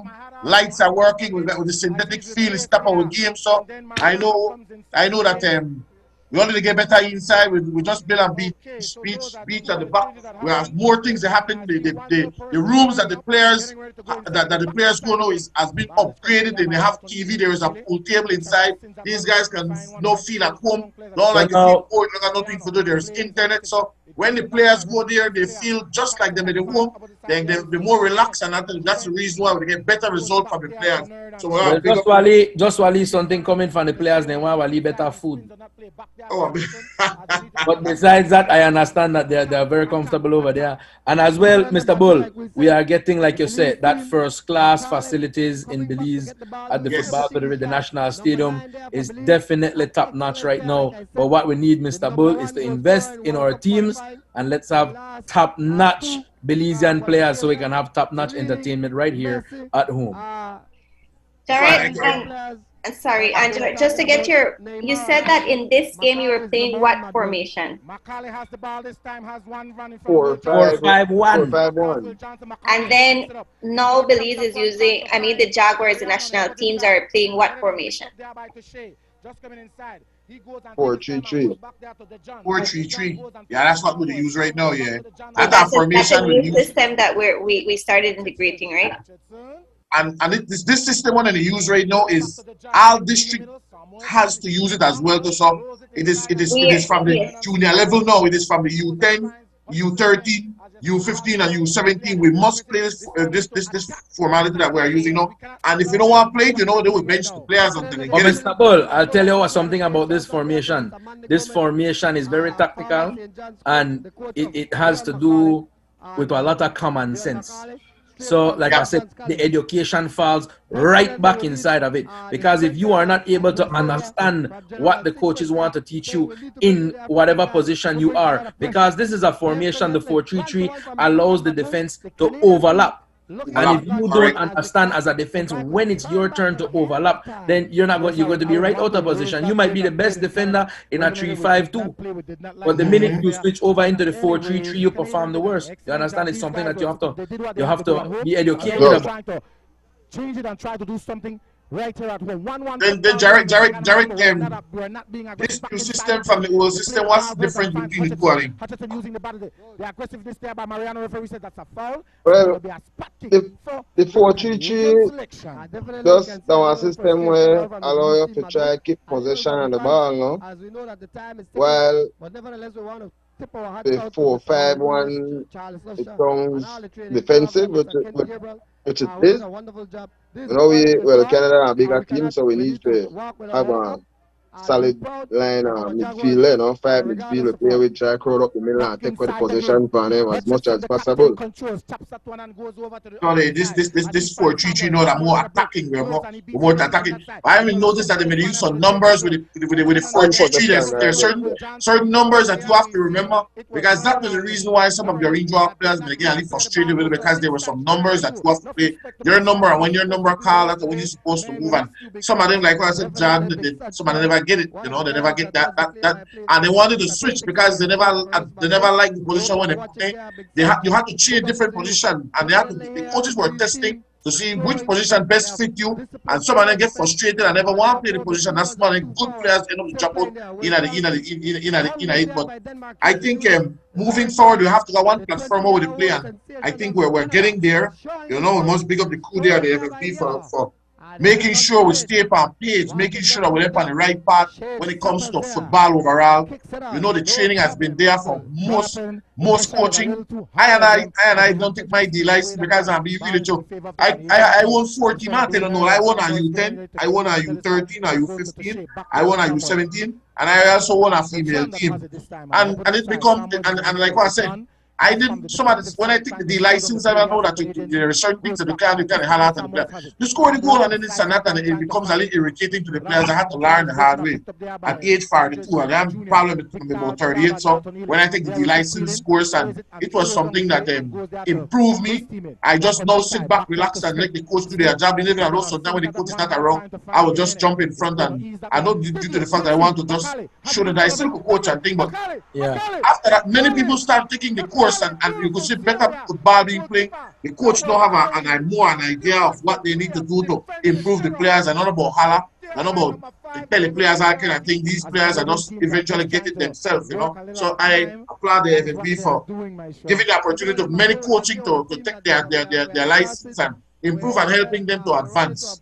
Yeah. So we have Mr. Rico Avila. Sorry about that. We have Mr. Rico Avila saying big up, Jared. And then we also have Andrea Miranda saying Mr. Madbull may comment. We use 17 finals and it very entertaining. That was the one in Belize beat PG. They use 17 finals, if I'm not mistaken, for the last one. That's fine. That's a good one. Belize big up enough respect, if I'm not mistaken. Belize beat PG. Women win the orange drop on the U15. Yep. I want to extend an invitation to referees. If there's any Belizean who is tuned in to this live, or you're interested in being a referee, please get in touch with the federation, because we could never have too much of that, and good refereeing is hard to find. Definitely, and even that is something we kicked off last week. We did a referee drive, a new recruitment, and now they're in training. So definitely, if you are interested in football, but you don't really want to be a player and you want to look at another aspect of it, maybe refereeing is for you. So feel free to call the federation, send us an email, reach out through Facebook, and have a chat with our referee director and see if that's something that you're interested in. Hats off to the Jaguars. Yeah, we need yes. I guess some of the referees get a little frustrated. Depends on how the players react to them. That's the reason why most of them don't want it. But they play a very important role in football. Referee might make a good decision. Referee might make a bad decision. But I think most referees make the decision the way how they see things. And nothing wrong in improving and learning more. Remember, everything changes by year. Even rules change by year. So FFB is doing a great job by promoting to let these referees come into the training and learning more. I think that's a great thing in our region. We also have that. Just before the pandemic hit us, referee was I was making good movements with my referees in our region. We have about 19 of them, and we were trying to recruit more. We even have a couple female referee that wants to join in, and I think we need more of that. Yes, we need some of the girls to come and join, because we also have the female league. We talk only about the male itself, but anything coming up for the female as well too. I know there was a lot of games coming up for the female as well too. Yes. Well, yes, work is definitely on its way to get the NAL tournament going as soon as we get the go ahead from the government. No? So, I mean, we are focusing. You can tell that the federation is serious about football development in terms of women's football development, because we have our director for women's football, Miss Iris Centeno, and that's really her focus, to ensure that we can grow women's football in Belize. So definitely the attention is there, and in the future we really do hope that we can get some women footballers, past women footballers on this show to join us. These guys play their heart out. Yeah. Yeah, that's true. Yes, that's true. That's the next level we need to step up as well too. We have been getting there. We're looking for some more superstar, at least when it comes to the female side. That female competition has been dominated by Belmopan. Big up Belmopan has been winning the competition. But I think there is other district that has been stepping up to get to that high level. I know Arindra, I think we don't reach no finals. But that has been the runner-up a couple times before. We know we have a striker kid. If you want to even take a Carolina Independence, you like take the players, tap to take the players, carry the female, carry the league away. No, that never got nothing to do with me and next team. So this game has ended, guys. We ended with a 1-1. That was, and just to recap, it was our home game, Belize versus Canada, September 2015, and it ended with a final score of 1-1. That was the score at halftime, and that's exactly how the game ended. For tonight's show, we had Jared Davis, who played in that game, and we also had Mr. Ladrick Shepherd, who was a commentator of this game. We really do hope that our viewers at home enjoyed the game as much as we did. It was really exciting. I must say, Mr. Shepherd, that your commentating really did add another level of excitement to the game. You enjoyed it as much as I enjoyed, Jordan? No lie. Well, that's one of my profession. Yeah, I do that on the side. So definitely when you hear it coming professionally, I will tell you something, and I don't like clown people thing, but when you are doing the thing and it sounds very boring, I don't really want to be a part of it. You understand? We totally understand. Jared, I don't know if you have had an opportunity in the past to watch this game before, but did you enjoy watching the game tonight? Well, of course I do, yeah, because one time after that 3-0 loss, and we come back to Belize and draw 1-1, that feel like a victory to us. Although that eliminate us out of the tournament, no, but the way how the fans receive us and cheering us. If you notice after the game, it was fireworks and all. We exchanged jerseys with the kind of players. They give us respect after that game, no? The big turnaround. Because like I told you guys before, the possession at Canada was like 80-20. And we came back to Belize and probably even at half 50-50 and had a lot of chances to score. If you notice the game at the last, they only could have scored ahead. keeper made a good save, and we get more opportunity came up in that same game. We could have scored probably about 4 goals in that game, no? But that's the way football play, you know. The miss break and us continue to play. So it felt like a win to us. Simply because of the big turnaround of the bad first game we had. Yo, Jared, I must say I watched you play, and you've definitely been one of those influential players on the field, bro. And that's something that I can appreciate. You know, and you know, looking at the Belize football game just now, and you know, the excitement and the energy just from 2015, it shows you how much Belize is ready to be proud of our national team, you know, and doing great in Turks and Caicos the other day. Hopefully we're going to do great in Nicaragua, and whenever it's time to have another home game, hopefully the pandemic has passed a bit by then and we can have fans in the stadium. It's going to be dynamic. Like I said, Belize is ready to be proud of our team, and we're ready for it. Well, with the 2 biggest additions with Denmark Casey and Gilroy Brother Turton, that's a lot of help. So I think we should have more ball possession, and Gilroy very creative. Kid not afraid to do his thing, and Denmark Casey, okay, who he in the play again, he can hold the ball and control himself. No? So I feel like that was a big addition. Definitely. Those 2 players. So we should look forward to a win. No, those guys just have to go out and play their heart out. Right, definitely. Well, Jared and Mr. Madbull, on behalf of myself, I'd like to say, I'm the co-host of the show. I'd like to say thank you so much for being with us.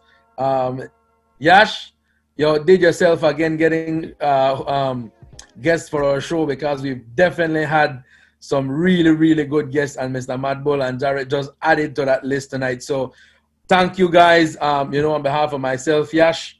Good night. Good night. Thanks, I don't know if you Robin. have... Yes, I don't know if Mr. Shepherd, you have any closing statements that you'd like to leave with us before we log out for tonight? Well, I think just to comment on it, I think this is something that the FFB had in mind doing, and you guys hosting the show is very great. I hope that this is not you get some more other people on board to be a part of the show, and this was very exciting, you know, and I hope that it continues. It is great. We're moving to a step better. You know, from Facebook going to TV, we soon only one channel. I hope that's the plan, right? Yes. That's we only the one plan. channel, That's so the plan. we don't have to compete against TNC. We got our own commentators, John. We are doing one magic. You know, they are one to make we show after that. You see me? Any closing statements, Jared? Jared Gunn. Jared Gunn. You look like.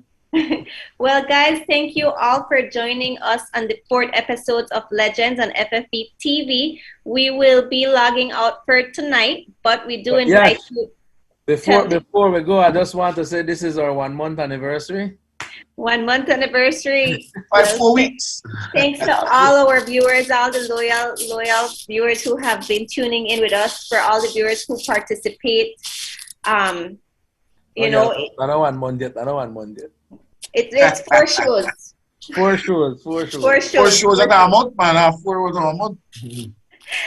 Guys, if you want to rewatch the game and hear and experience the commentating of Mr. Ladrick Shepherd, we will continue showing the game through our Facebook page, so feel free to stay tuned in. But for now, I am signing off. Have a good night and have a very great week. Peace out. Good night. Deuces. Hi. Joy. Yeah, man. I did it for me. I did it for you. I did it for all of us. Lo hice por mí, lo hice por ti, lo hice por todos nosotros. Vacúnase hoy. So that everybody's life can go back to normal. Please. Get vaccinated today. Thank you.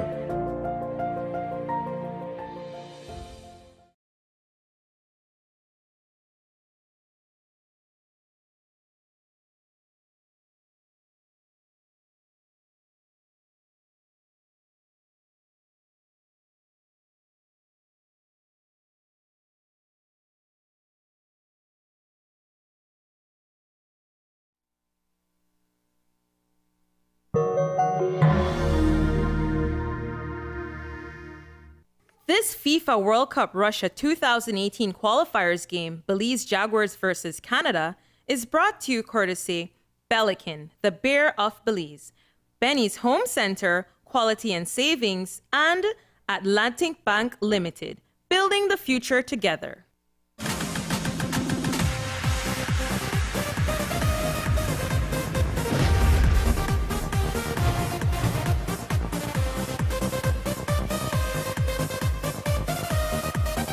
Ladies and gentlemen, we're live from inside the FFB Stadium for live football action. Good night, Mr. Karen Shepherd Maestro. Yes, Mr. Ladrick Shepherd, Matt Bull, we are here for the second leg of the game for Russia 2018 World Cup qualification between Belize and Canada. Well, the first game was a 3-0 victory for the Canadians, and now they're at home inside Jewel, Belize City, and the Jaguars are definitely ready for this match, Maestro. We are from the beautiful capital of Belmont upon the Garden City, Matt Bull, and we want to congratulate everybody out there listening to Channel 5 as we'll bring this game live to you in your living room. And definitely as we're getting ready for the national anthem,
anthem there. Oh Canada. Yes, as we get ready for the Belize national anthem.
Belize. When we come back, ladies and gentlemen, we choose the starting lineups. We go for a break. Matt Bull.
everybody, let's go to Benny's. Benny's your number one store.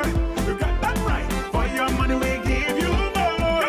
You got that right. So no need to shop at any other place. Our staff will serve you with a smiling face. Air conditioned to keep your office and home cool. A wide assortment of fans and name brand tools. Appliances, accessories, bathroom and kitchen cabinet.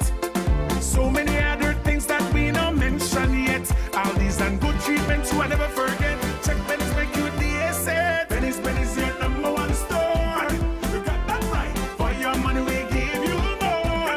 You got that right. So no need to shop at any other place. Our staff will serve you with a smiling face. Colorful paints on every style of tile. We have put your house and your family in a style. Many things we got, we are make you smile. Things we are last for a long, long while. So hurry up, don't make them hold you back. Anything you want, we got. So run, come, come, we got it in a stock. Benny's your number one store. For your money, we give you more. So no need to shop at any other place. Our staff will serve you with a smiling face. Benny's.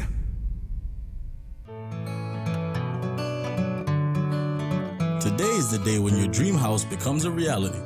With Atlantic Bank's home loans, you can own the house that you've always wanted. We are dedicated to helping you become a successful homeowner by offering great interest rates, convenient loan terms, and affordable payment plans.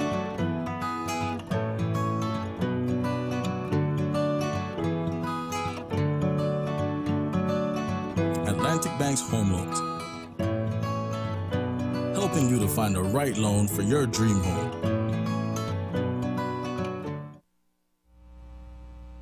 Here we go, ladies and gentlemen, from the FFB Stadium. Ball alive there as to St. Ricketts touching that ball there. Canada comes out with Milan Boland, number 18 in goal. Nicholas Ledgerwood, number 2 in defense.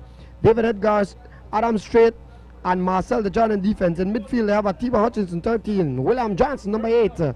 Samuel Petit, number 14.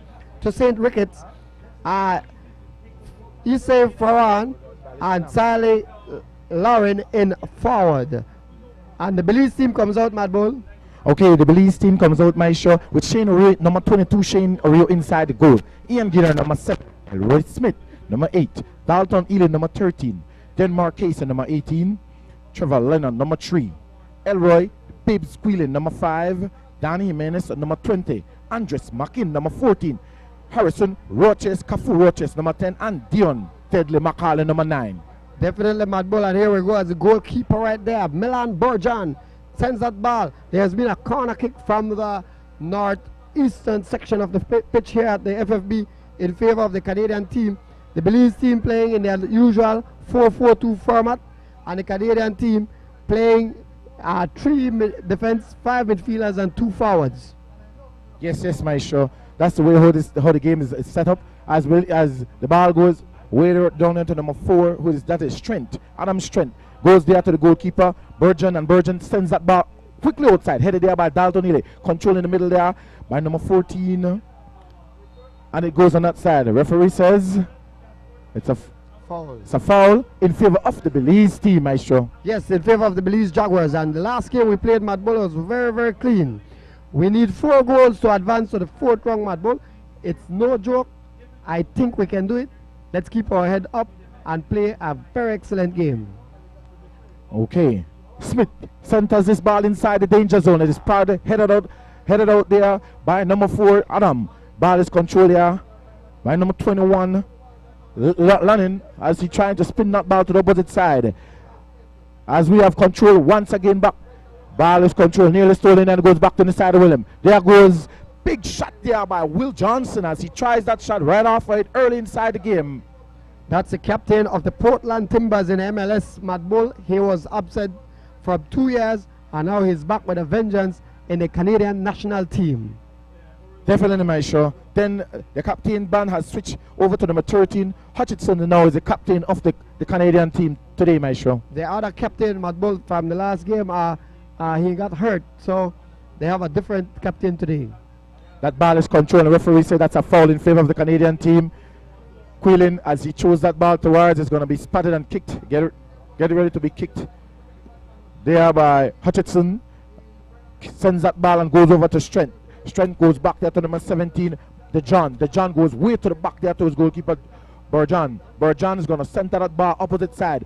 He's going to be headed and knocked there by Dalton Ely. Control here by William. William, referee said that's a foul on Denmark Casey, Maestro. Denmark Casey has his hand full right there with Will Johnson, Mad Bull, and they will definitely see both of them challenging each other there in midfield. Both are excellent midfielder. Here comes the play, Mad Bull. Another foul there. Another foul there, we can clearly see.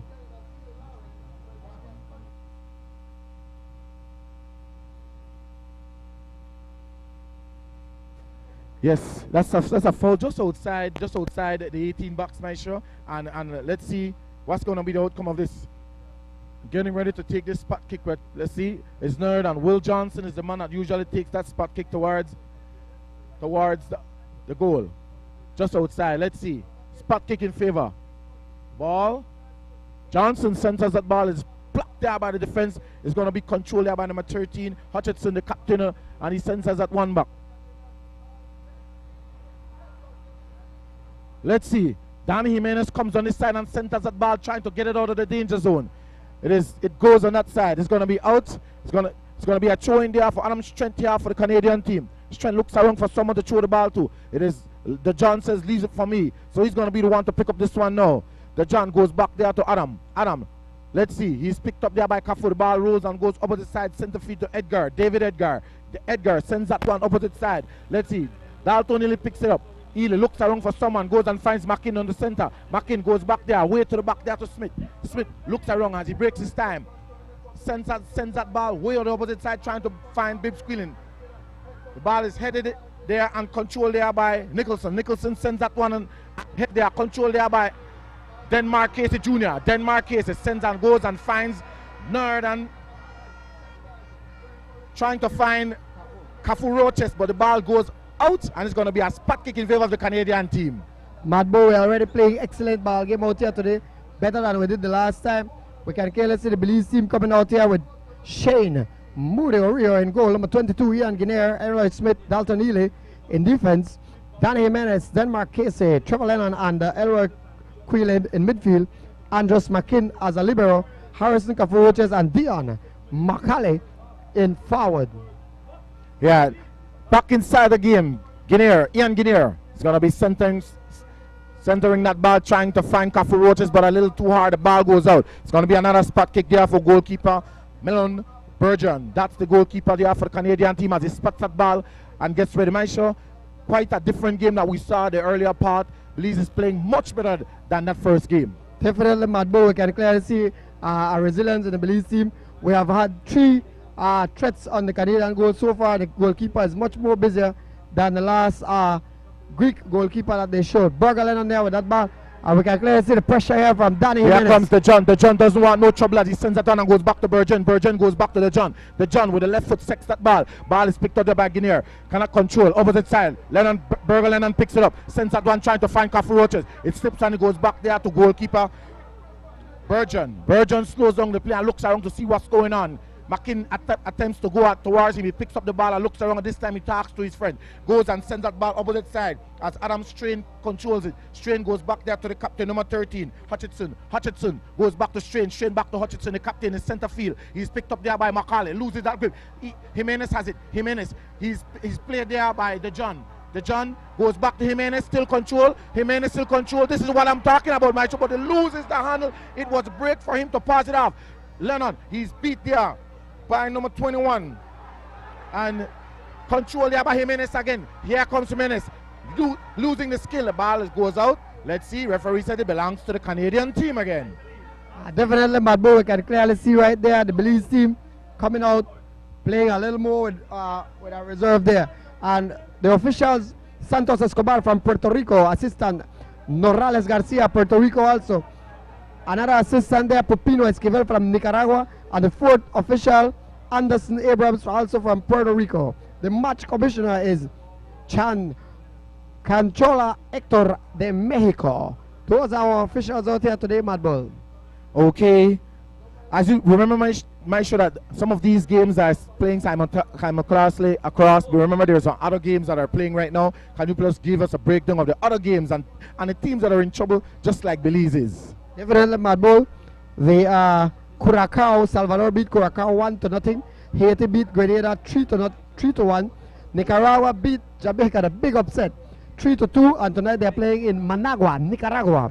And St. Vincent and the Grenadines beat Aruba 2-0. Antigua and Barbuda beat Guatemala 1-0.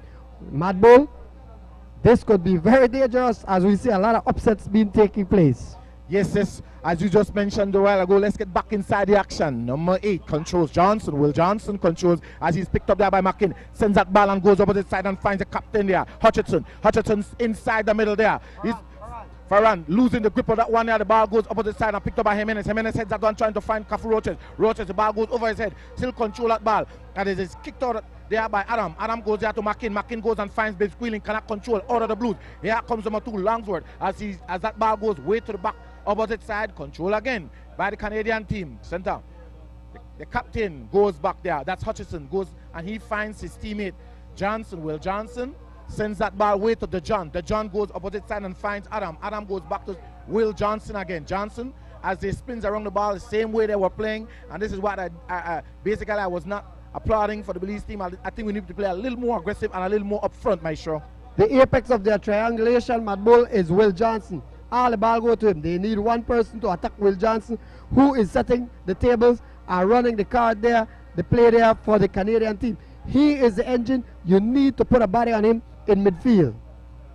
Definitely, as we can clearly see here, the Belize team play with a little more seriousness, and we need goals. And quick and early. Will Johnson once again, the player to watch here for Canada, running the middle of the field like a true general. Right. Hutchinson goes back and finds Farran. Farran goes back to Hutchinson. He loses a break. Smith there, they want to break up the play. But the ball goes right back to William Johnson again. He's like the centerpiece of the Canadian team as all the ball passes through him, just like what you mentioned just a while ago.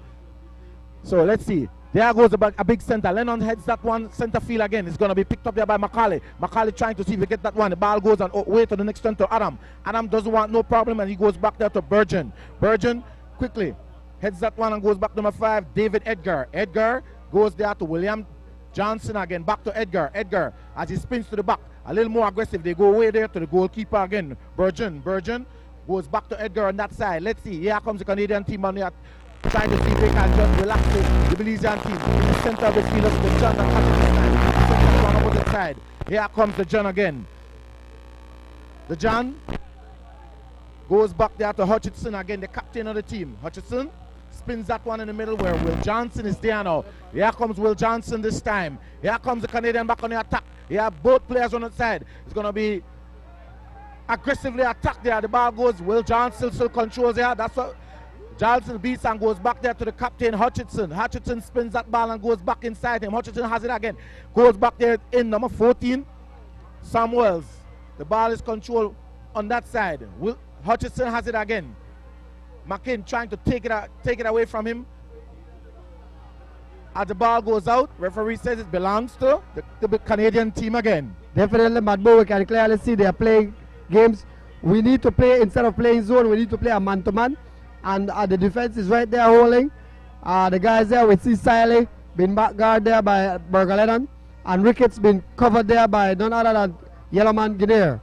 They're on the attack, Madbo. Canada on the attack. Here comes back to play. The ball is centered. Smith is the one with the defensive play. Dalton Neely cannot get that one. Bib squealing his way at the back trying to get the ball out. Referee said that's a foul. And another foul there by Quillen. It's going to be a spot kick in favor of the Canadian team just outside the 18 box. It's our third foul, but we cannot allow them to do what they want, and that is a good foul. The player from Canada was a little dirty also as he pushed Quillen with the hand. Nevertheless, the last foul that is committed is always the one that is caught by the referee. And that is a foul. Dangerous play here from the northeastern section of the pitch on the northernmost goal, defended there by Shane Moody Oreo. Nicholas Lagerwood is going to be the one to get ready to take this spot kick for the Canadian team. Just outside. There goes the big whistle there by the referee. Nicholas headed there by Dalton Neely defensively. It's going to be brought down here. Hutchinson, the captain, that ball still controlled there by Hutchinson. He's not going to get it. He managed to get that one, but it's going out. It's sent there inside, and the ball is a dead ball. Shane Rio inside the goal for this game, Maestro. It's a goal kick there in favor of the Belize team, Mad Bull. And the fans are out here to support our Jaguars, and we love this. We can see a lot of patriotism out here from the Belizeans. And here we go, Mad Bull. The last game that we had, Canada 3-0 over Belize. Ricketts at the 25th and 65th minutes. That's to St. Ricketts. Hutchinson at the 90th minute. That's Atiba Hutchinson. Mad Bull, we need 4 goals to advance. 3 goals will still make Canada advance since they are ranked higher than us in the FIFA World Rankings.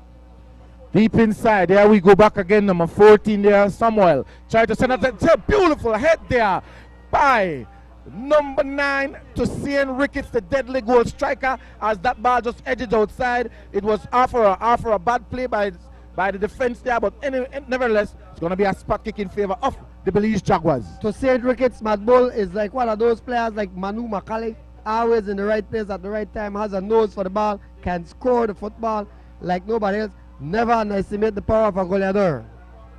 We see the play. Denmark Casey Jr. controls the center, and this time Denmark Casey is playing like a true champion. Goes there to Trevor Lennon. Lennon this time he has it. Let's see now Belize on the attack. Goes back to Denmark Casey Jr. Here comes Belize on the run now. Shoots that ball trying to find Macaulay. Here comes Macaulay. Beats one. Macaulay, and that's a foul, says the referee. As it was a quite not a too aggressive play, but he wanted to just spin in front. That's a foul. It's going to be in favor of the Canadian team. Definitely, Mad Bull, we can clearly see right here that the Belize team is playing with a little more seriousness. That is a good foul here, as the player just got in front of him and he tried to find a way.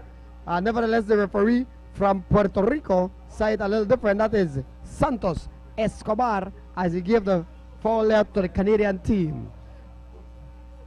Spot kick is going to be taken there by Burgeon. Burgeon there, that's the goalkeeper for the Canadian team. Excellent. The fans are out here by the hundreds tonight just to get a view of what's going on. Maybe they are Smith is going to be the one to deflect that shot. That ball goes and finds Macaulay. Macaulay just relaxes and goes there to Makin. Makin using the ball to shoot that one. Goes back there to shot taken towards the goal. And it's going to be picked up there by Burgeon. And that is much.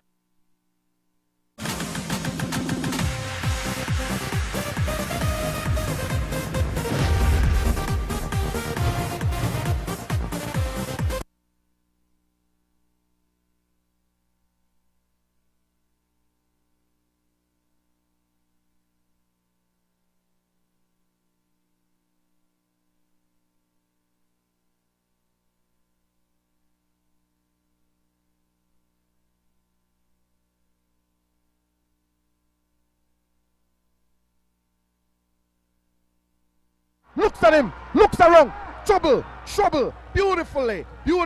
Just inside, and like I said, and I mentioned to you again, the difference is clear to be seen. Belize has a mission, they have something in their mind. Ball is headed back and goes back to reach Danny Jimenez. Jimenez looks around, trying to center that ball. Is going to be another throw-in for the Belize team. And what a wake up here by the Belize Jaguars today, my show. Mad Bull, I know we can play. I know we are fast. I know something happened in the last game. Nevertheless, our boys are showing resilience and playing very strong. Here comes Gardena. All right, that's a foul there by Andres Mackin. It wasn't really a rough foul, but he just tipped. And there goes one of the Canadian players fell on the ground. Will Johnson, Mad Bull, is a flapper. That was no foul. Will Johnson is all over the field as he comes way to the back and side of danger, trying to relax back their team. But this time we're not giving the Canadian any way to just relax and play what they want to play. This time we're pressuring, we're aggressive, and that's what we need to do so the goal can drop. The goal will drop if we play a little more aggressive. Yes, Mad Bull, we can clearly see the Belize team playing a man-to-man. There we have Siley from the Canadian team. He's only 20 years old. Dangerous shot there by Petit. That's Samuel Petit. Yeah, like Manuel Petit from the French national team. Remember that team? And he looks the same as he has that little ponytail on his head there and playing in the midfield. Belize, go Belize! Go Belize! Belize, go! Here comes the big kick there. Ball goes on that side, trying to find Bibbs Queeling while looking for Bibbs to get involved as he sends that one and finds Macaulay. Ball goes back to Queeling. Queeling looks around for something to happen. Sends that ball and finds Kafu Roches. Roches still controls it. Chops that one and goes back there trying to find his teammate. That's another foul there. And this time the referee calls Kafu attention and says, come on, not too little hard, as the Canadian play quickly go there to Will Johnson again. Johnson sends that ball over the opposite side and finds the John. He's going to be opening up the play and finds Nicholas on the opposite side of the field. Nicholas sends that ball and goes back there to Hutchinson. Hutchinson in the middle. Kicks that one, trying to find Rockets. That ball is picked up there by Bibbs. Queeling again. Queeling goes to Kafu Roches. Kafu Roches finds Macaulay in the middle. Shims that ball, trying to find, and that ball is going to be centered inside the danger zone, but just knocked out of bounds. And Ricketts has it. He's picked up there by Dalton Ely. The defensive machine stops that play from happening, as Ricketts going to be the one to throw in this one for the Canadian team. Dalton Ely is for real bad bull. He's international. He plays with a resilience there, and you cannot get around Dalton Ely how you want. He is sensational. Back inside the game, John has it on this side. He's picked up there by Jimenez. That ball goes and way on that side, and it is chopped and controlled here by number 21, that's Siles. Goes and finds Ricketts. Ricketts in front. He's going to be taking that shot. That's going to be none easy, none hard for our goalkeeper. What's the name of the goalkeeper, Maisha, and where does he come from? Man, he's from beautiful Dangriga. He's Shane Moody Orio, the son of Oren Orio, and he shows there, picking that ball there. A dangerous play and made it look easy. Mad Bull. Beautiful pass there, trying to find and just back in. But goalkeeper, Burgeon is going to be the one to pick this one up and ease down the play. But the pressure is definitely in favor of the Jaguars, as they are playing their heart and soul out just for the Belizean fans, just to let them know that, hey, we are for real. Referee Santos Escobar, Mad Bull needs to keep an eye as the Canadians are trying to ice this game. They know that they have a 3-goal lead. They will try everything in the books to try to ice and kill time. So the referee has to be on top of his ball game. Hutchinson has it this time. Goes back on this side. Hutchinson looks around and talks to his teammate. Hey guys, come on. Ball goes up there to the front. Control and bear by Mackin. Stolen there. Back there to Jimenez. Jimenez inside. Let's see. Jimenez this time. He chose that one, trying to find Macaulay. Back there to Mackin, but the ball goes there to Ricketts. Ricketts with a move there. He beats Dalton Ely. This time he comes back on the attack. Dalton Ely does not give up the play. He's picked up there. Blocked there by Smith. Picked up there. And it goes back there to Smith on that side. Defensively, Belize can play defense. That's no problem. We don't have that. Part is broken up there by Nicholas. Nicholas sends that ball, goes back there to Will Johnson. Johnson sends that one and goes back to his teammate. That's Nerdan Samuel Petit. Petit goes back there to his teammate. Number 5, inside the middle again. That ball is controlled. Let's see. Stolen there. And it is controlled by Bibbs. Queeling trying to get that play, but it is broken up here. The long pass is not working here for Belize, as they need to get that back. Ricketts sends that one and goes back to Petit. Petit finds Ricketts again. Ricketts goes back to Petit. Opposite side, Will Johnson is going. He wants a piece of the pie. He has it this time. Sends that ball to the John on the opposite side. The John, as he trying to send that ball inside the danger zone and right inside. Goalkeeper's hand. Excellent, but we control again. Definitely, Mad Bull, we can clearly see. Again, when Will Johnson gets that ball, it's danger. Will Johnson makes the excellent decision there for Canada. On the other hand, when we see Denmark Casey Jr. with that ball, it is also danger on the other team, as Denmark Casey can also make the good decisions down the field. Here comes the play, Mad Bull. Lauren has it. He has Lennon on him. Lauren looks around. Let's see. Lennon picks him up. Referee comes this side and watches the play. Lauren wants to use it. Lennon with a beautiful defensive play as he stops that one. The ball goes back to number 14. That's Samuel Petit. Back there to the John. John back to Samuel Petit. Petit and the John have the same hair as you can see.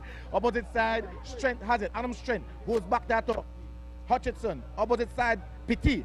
Petit goes back to Hutchinson as they just tap the ball just in front of one another. Play by play as they send that one over to Will Johnson in the middle.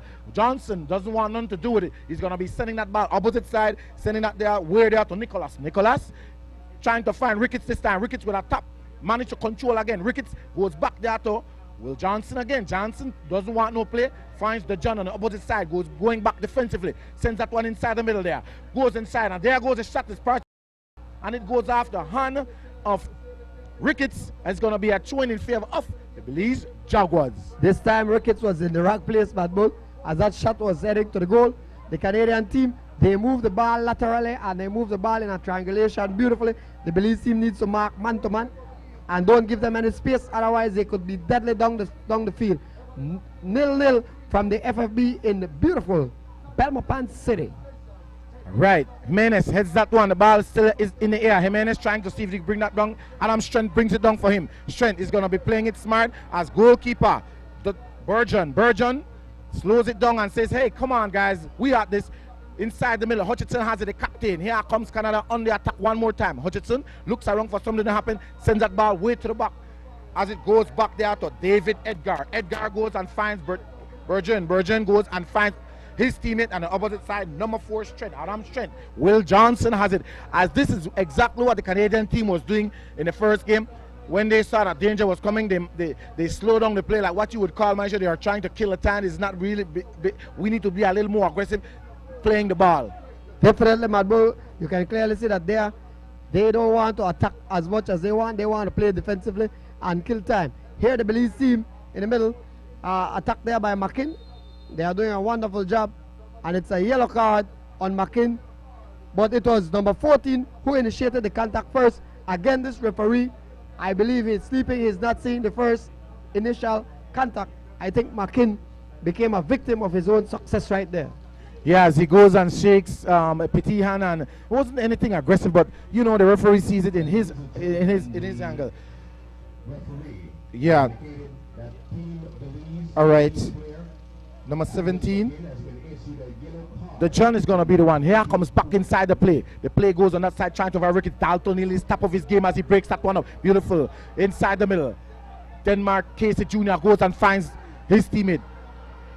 Here comes Macaulay. Macaulay sends and goes back there to Jimenez. Sends as that one, trying to find Macaulay, but the ball goes on that side. The John has it. The ball goes on that side, and that's a foul. An intentional play there by number 11. Yeah, Farhan, as he didn't like that play. The ball is in the opposite side. It goes back there to goalkeeper Burgeon. Burgeon slows it down again. We need, like I said, we need to play a little more aggressive. Sends that one down. Danny Jimenez kicks that one and finds Cafu Roach just outside. Here comes Belize. There, Macaulay. Macaulay, shot, goal!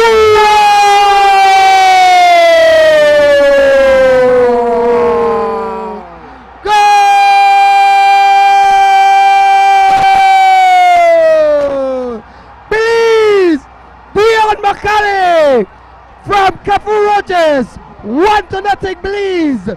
Belize. Definitely, ladies and gentlemen, you are getting a different taste. This is a different food we are eating on the table. Different atmosphere, differently. The Canadians now, they look stunned and look confused as the captain Hutchinson looks around and talks to him. Now they are railing among themselves. I think we have got this, but the margin is still 2 more to go to draw this game, to send it to extra time, Aisha. Not a big margin. 21st goal for Macaulay in qualifying. He is number 1 in all of CONCACAF. Dion Macaulay is for real. Mad Bull, he got the pass there with an acute angle, and that ball went into the mean corner. Dion Macaulay, oh my God. How sweet it is, Amazing Grace, saving the jewel. Beautiful right foot shot there by the deadly striker, the killer, I call him Dion the Killer Macaulay, as he gets the scoreboard ripped up as Belize is up 1-0 in the first half of this game. Action tense. Just a while ago we saw that Ian Guinea received a yellow card. That was after the play that just happened right in front of us. While so the referee issued a yellow card, so that's 2 yellow cards for 2 players from Belize. The Canadian has not received any card as yet.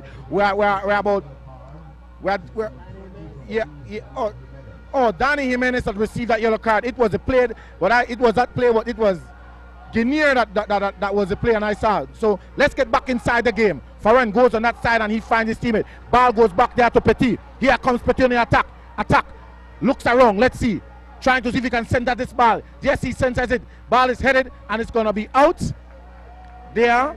Will Johnson is always in the right spot at some time, in the right time. But this time it goes out, my show. Very weak header there by Will Johnson as the ball was sent there by Bull. We can see the resilience of our boys. And our boys, the Jaguars, are playing a wonderful game out here at the FFB Stadium. Estamos en la calificación del Campeonato del Mundo Rusia 2018.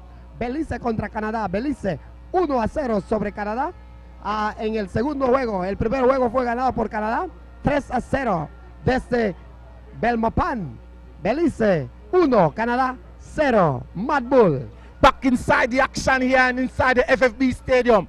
Plays, beautiful play there by number 21, Weldon. Latin goes there, right in front. Ball goes inside and just outside. Ricketts was there. It's going to be a spot kick in favor, just a danger zone there.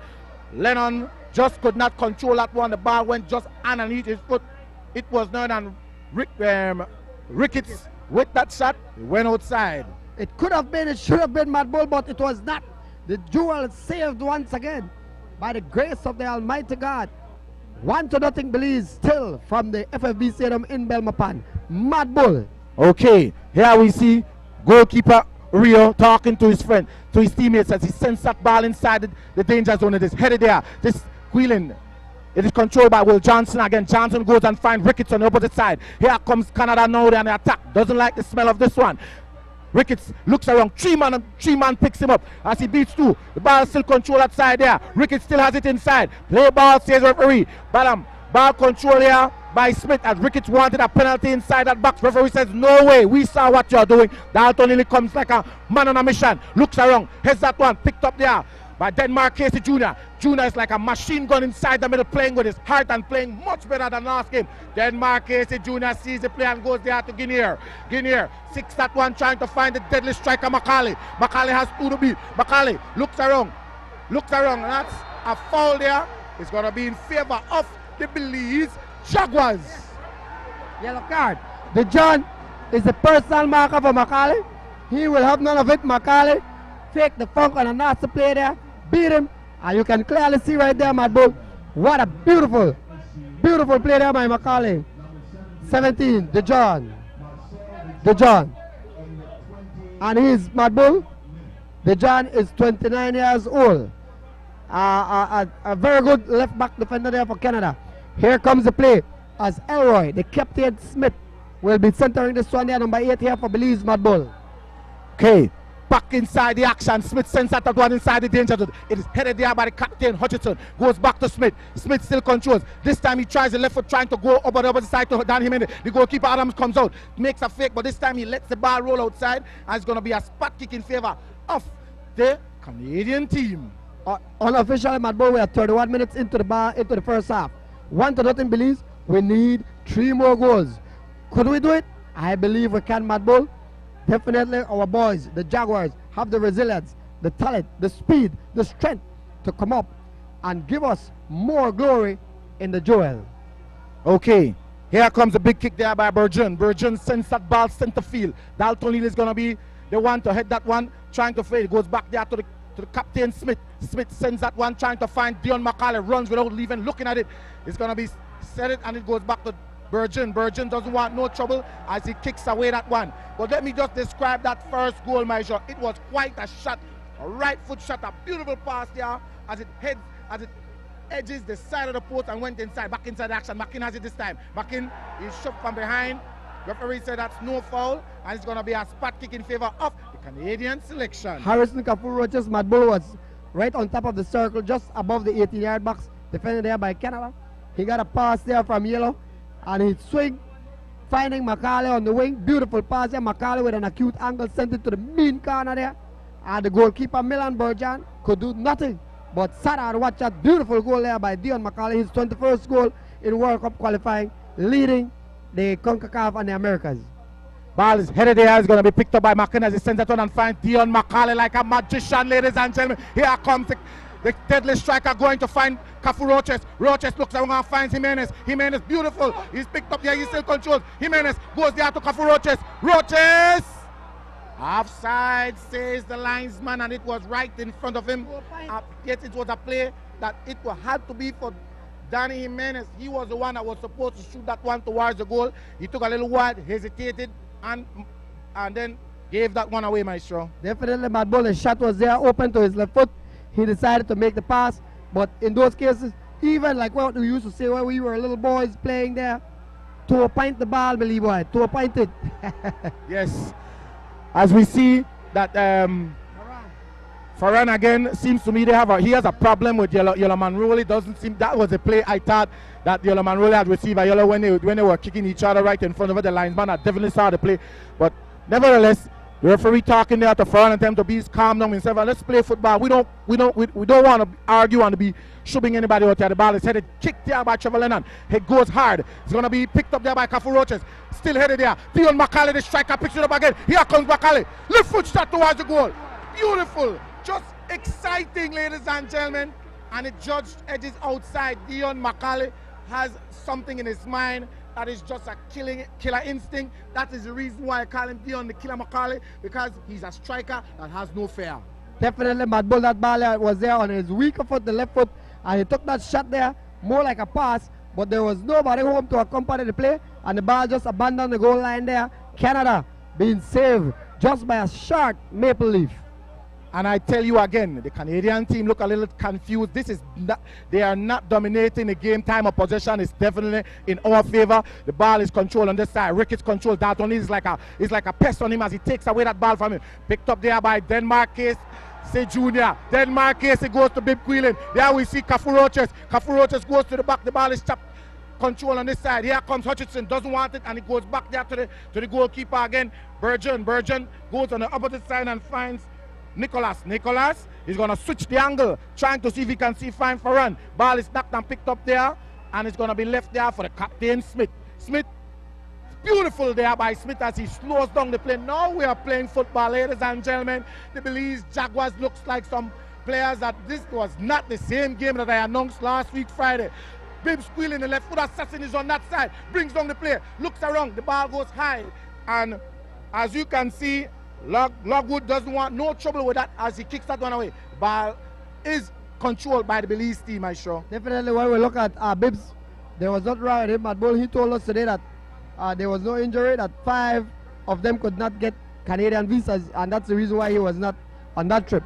And here comes the play. Dalton, beautiful there. Dion McCauley as it goes inside. Goalkeeper hand there. That's Burgeon finds Hutchinson.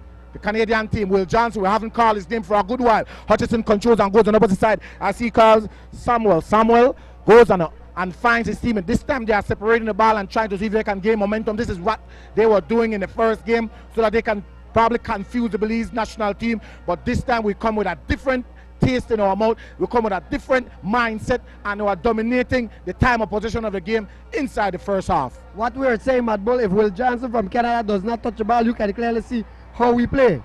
You remove that triangulation, Will Johnson is out of the ball game. The minute he gets back to the ball, they will get back into the ball game. But now Cafu Roaches has it on the break here. Here comes Belize on the attack this time. Cafu Roaches, this time it was McCauley. The break was supposed to go to McCauley. Anyway, no hesitation. He tried a shot towards the goal. This was not happening in the first game, but this time the goalkeeper, and they made a switch to goalkeeper, thinking that this was going to be another easy game for them. But I can tell you this, it's not no easy thing out here today. I can see Will Johnson signaling there to his coach. That's another bad foul there. Dalton is down on the ground there, aggressive play there, but he's not giving, nobody gets no card on that play. So let's see. The referee said the ball belongs a little more to the back. Dalton holds his head and looks to the back. Well, he's a machine, a warrior. He comes from Placencia where everything is rough and tough. Placencia assassin, so definitely he's good to go as he brushed that one off, my show. Definitely the coach there for Canada, Benito Floro, is connecting there with Will Johnson. But this is a goal kick in favor of Belize, and the Belizean team, they have 4 players in the area there. Let's see what they drew up there. Bibbs goes up. And ladies and gentlemen, here comes Nakajima, Issei, Farhan playing that ball there. And that ball went off there. The 20-year-old from Canada. That's a youngster there, Mad Bull. Siley Lauren is only 20 years old. Andres Mackin has it. Tips that one, trying to find Jimenez. The ball goes a little high. Denmark Casey Jr., the magician inside the middle. That ball is knocked there by Samuels, goes back there to Ricketts. Ricketts, that ball parts knocked and controlled there by referee said that's a handball. And that's going to be a yellow, and that's Trevor Lennon, and that's not good. That's the 3rd yellow card that the Belize selection has received, and that was not an aggressive play, but the referee, he think that was a little too aggressive. Santos Escobar from Puerto Rico, Mad Bull, the official. He's definitely a poker player. He has given out cards left, right, and center in this ball game. I don't know where he was last Friday night. He should have been in Canada when they were riding us and roughing us up and fouling us. This referee here is no joke. Yeah, he starts with a card and he's sending a message to the players that I'm not going to take anything. Once you guys don't want to play ball, I'm going to give you a card and take you out of the game. Back inside the action, the ball center's trying to find for on that side. Dalton Neely says, hey, you don't want a piece of me, as he kicks that one out. One who's going to be another throw in favor of the Canadian selection. Definitely, Mad Bull, we can clearly see right here the Canadian team are very young. The oldest player is 29 years old. That would be 31. That would be Issei Nakajima Faran. That's the 31-year-old, the oldest player on the field for Canada. Also, we have a lot of youngsters here for Belize, as Belize controls here. Macaulay. Here comes Macaulay in attack again. This time he goes there to cover Roaches. Roaches chops that one. The captain saved the doorbells of that one. And just Makin has it. Makin looks around, goes and finds his teammate. Back to Makin. Here comes Belize on the attack. A little too hard there by Makin. Managed to save, but the ball went a little too hard. But that was a beautiful save there by the captain Hutchinson. Because if that ball would have filtered through, the killer Macaulay would have made something else, a dance or music that they don't like to hear, my show. Definitely, Mad Bull, the oldest player in sports, the give and go. And Makin ran out of real estate somewhere around the Saskatoon Island.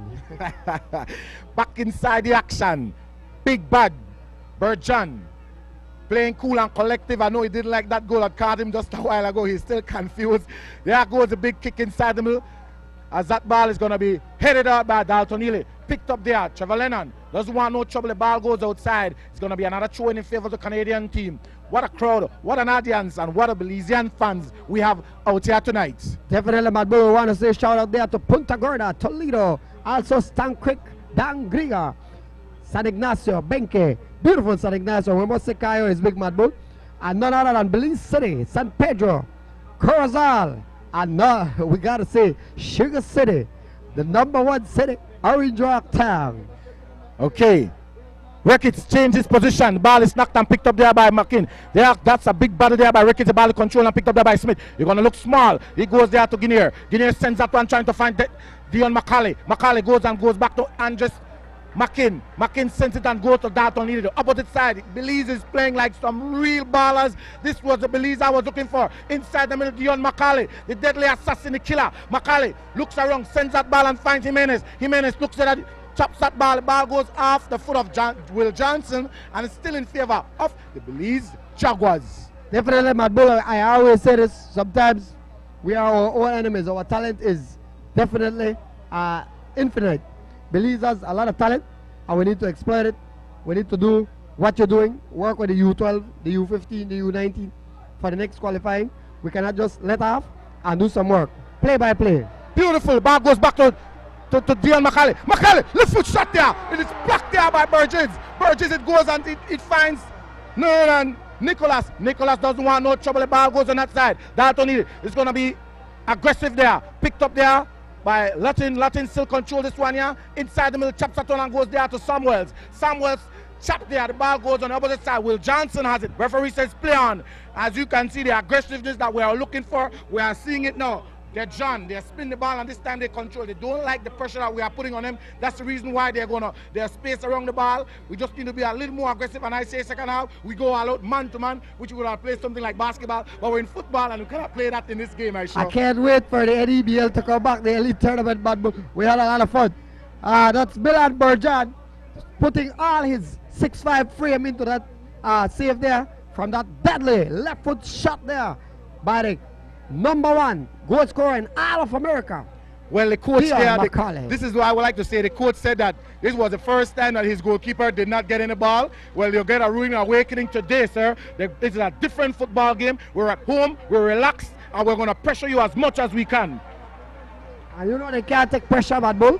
They are big, they are tall, but we are short and we are fast and strong. Observing how the way the game is being played, definitely we can say that the Belize Jaguars are playing their heart and soul out. And like I said, we cannot go back and turn the hands of time. But I expected this was what we were supposed to do when we went to Canada. I'm just saying it out there because we are seeing exactly what we expected. Ladies and gentlemen, the Belize Jaguars team are playing their heart and soul out today. Definitely, Mad Bull, and we want to give them a lot of credit And we can clearly see the man in the middle there. Like father, like son. Denmark. Casey. Junior. Let's go, Belize. Ball is knocked there.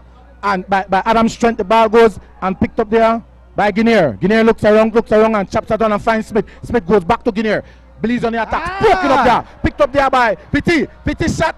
And it's like the opposite. It's like a different song that we are seeing right there. A different tune that we are playing. And we are noticing that now our goalkeeper RB is the one that is not receiving any shot towards the goal. What an errant play there by Yellow Man, Guinea, Mad Bull. And you know, he gave that ball away as number 14. Samuel Petit took a deadly shot there. And you can't do that. What we normally say when you're playing defense, kill and bail until they get dry. Ball is controlled in the middle. It sips and goes there to Farron. Farron goes Will Johnson. Johnson, let's see. He spins inside the middle. Has Cafu in front of him. Doesn't want no trouble. It sends and goes back to the opposite side as the ball goes and spin there by the defense. This time Strength has it. Strength finds Hutchinson. Hutchinson inside the middle there for Will Johnson. Johnson is going to be centering that ball high. Dalton Ely is headed there. It's going to be picked up. Let's see. Farron trailed it, but it was Trevor Lennon that doesn't want no trouble as he kicks that one out of bounds. Definitely, Mad Bull. We can clearly see the entire Belize team in their own half. 1-0 with unofficially fired 2 minutes into the first half. Definitely, we will see what's going on here. And definitely, the Belize team playing excellent. The first game we lost. Ball comes into play, Mad Bull. Dangerous play there as 21. That is Siley. Ow! Oh! Goal! And that goal, Mad Bull fell in the wrong time. Goal! Canada! Will Johnson with a mean corner. Too much playing back there in defense. Now, Mad Bull, we go back to squad one. Will Johnson, one of the most dangerous players, with a deadly shot there to the mean corner. Nothing Shane could do. But watch, Mad Bull, the life has been kicked out of you. No, not really, my shot. It was just a deflection. What happened? Will Johnson were right in front. Shane was in the middle as it is not that none he could do. He didn't saw when the shot was coming from that angle, and it was clearly to the mean corner. Beautiful goal there by Will Johnson. And this game is tied 1 apiece. 1 for Canada, 1 for the Canadian team. Quite a beautiful goal there by Will Johnson, you can say. As we were mentioning him, he's all over the field and he has gotten his goal in this game. And Mad Bull, what he was saying, he was not receiving the ball. He told the coach, we were playing, what a bad luck there. We were playing so well when that goal fell. We need to just center. And like you said, that was a miscue. I don't know if in defense, but in midfield there for the Belize team. Back in action. Dion McCauley, 6 that ball goes on opposite side and finds Dalton Ely. And there goes the big whistle. And that was quite a kind of a painful burnout to the Belizean fans as we wanted to go inside the halftime with a 1-0. But the game is tied at 1 apiece. Man, quite an exciting first half. Beautiful show of resilience. Beautiful show of how good the Belize Jaguars are playing today. Definitely, Mad Bull. That goal came like ice on us. 1-1 from Belmopan. Canada 1, Belize 1. What we'll do, we'll take a break. We're live on Channel 5. Held here at the FFB Stadium.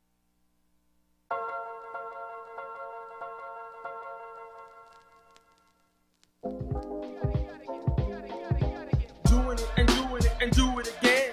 Doing it and doing it and do it again.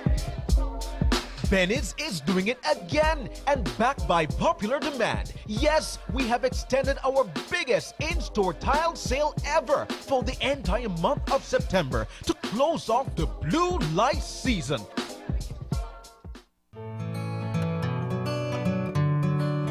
Today is the day when your dream house becomes a reality.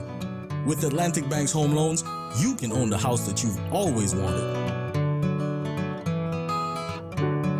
We are dedicated to helping you become a successful homeowner by offering great interest rates, convenient loan terms, and affordable payment plans.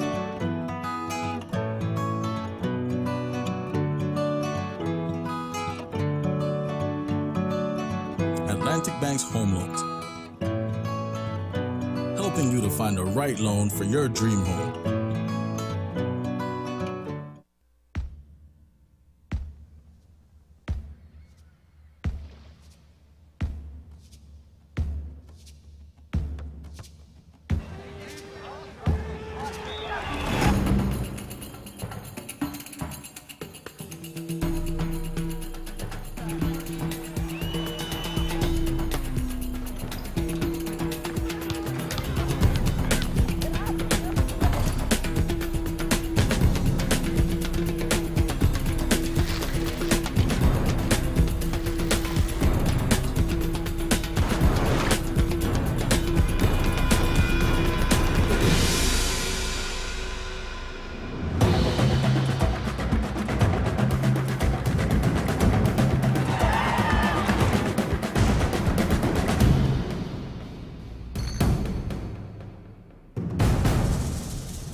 Are you always on the go?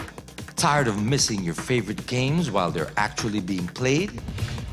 Watch your games and sporting events live with Central TV and Internet's incredible MyTV. Simply log on to www.mitv.bz to get easy access to 25 channels, no matter where you are. With Central TV and Internet's MyTV, you're always in the game. Don't fret if you're out of town. You won't miss a minute of the biggest fete in Belize because Channel 5 will capture every phenomenal minute of Carnival 2015. Catch it as it airs on Saturday, September 12th at 1 p.m. And if you were fetting till you're falling down from sun up to sundown, tune in to relive the party at 9 p.m. Channel 5 is your all-access pass to Carnival 2015.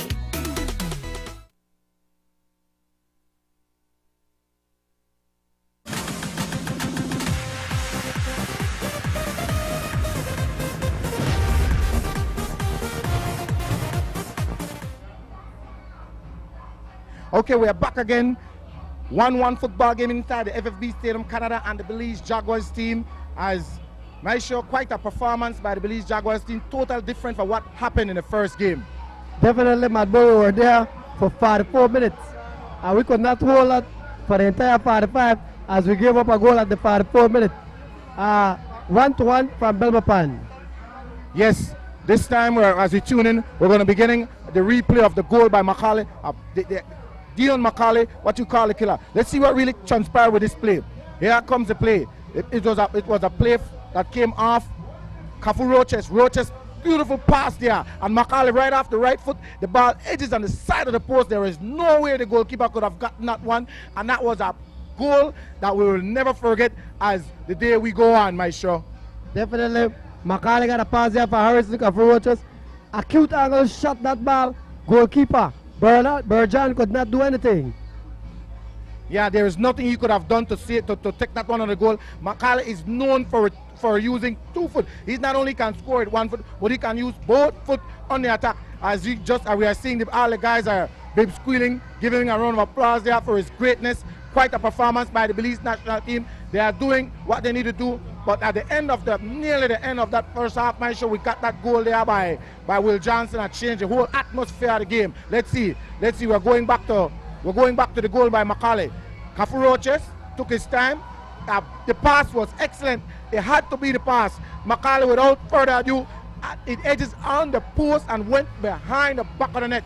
Quite a performance there by Dion the Killer Macaulay as he converts the goal here for the Belize Jaguars team, making it 1-0 early inside the game. But that was a good goal there, my show. Definitely a wonderful goal. His 21st in World Cup qualifying, leading all of America. Dion Macaulay, ladies and gentlemen, known for his good striking, known for aggressiveness, and that is not only the first shot that he has taken towards the goal, but he has also taken many shots towards the goal, showing that he's playing much better than what he did in the first game in Canada.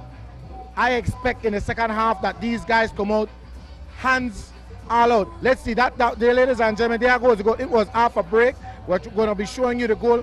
It was off for a set play. Let's see. The ball was centered inside. Goes inside Trevor Lennon. He was the one that had a foot on the ball. He tried to clear the ball. It bounced off the Belize players right in front. Will Johnson was right at the spot. Goalkeeper Shenario wasn't in. He was too much to the opposite side as that ball edges at the mean corner.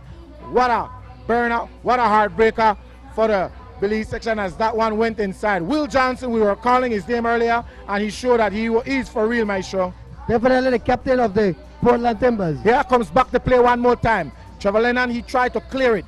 He kicked off, but it blocked off one of the Belize players. Will Johnson was right at the right spot at the right time.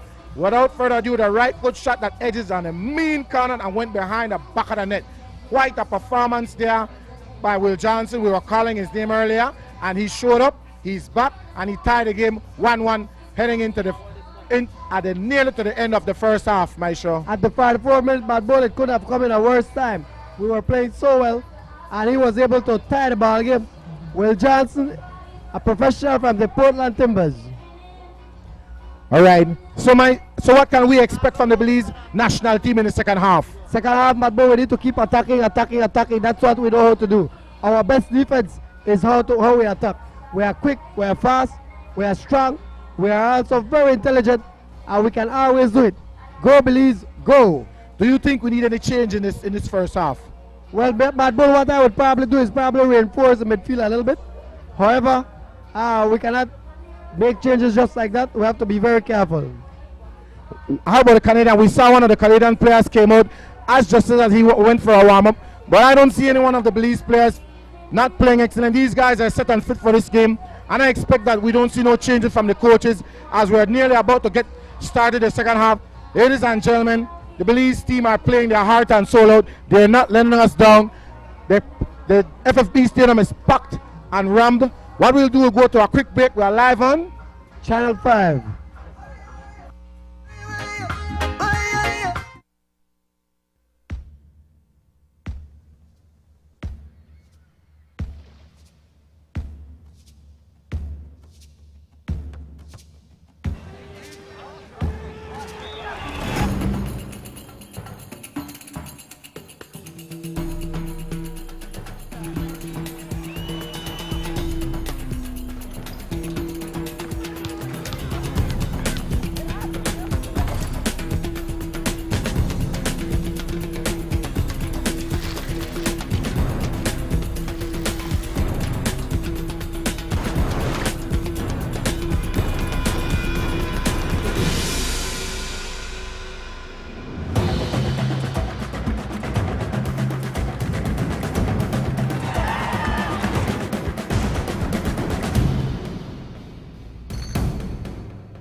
Come on, everybody.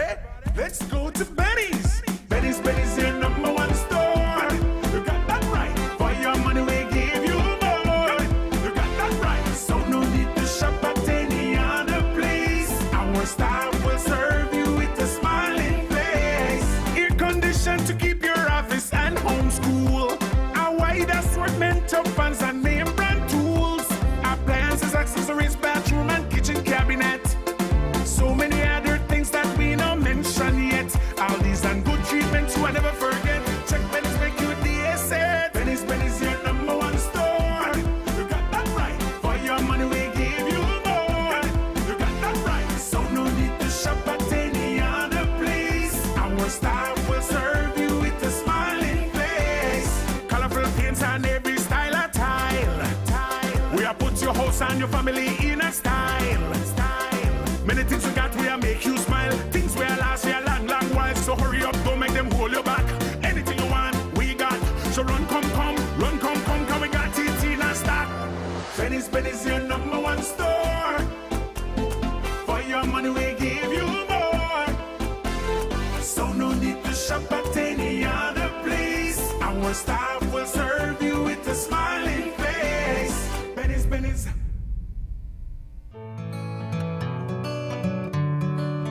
Today is the day when your dream house becomes a reality. With Atlantic Bank's home loans, you can own the house that you've always wanted. We are dedicated to helping you become a successful homeowner by offering great interest rates, convenient loan terms, and affordable payment plans.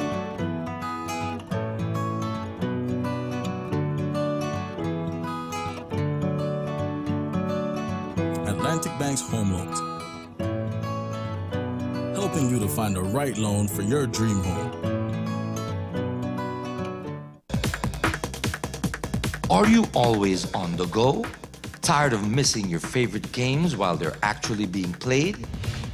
Watch your games and sporting events live with Central TV and Internet's incredible MyTV. Simply log on to www.mitv.bz to get easy access to 25 channels, no matter where you are. With Central TV and Internet's MyTV, you're always in the game.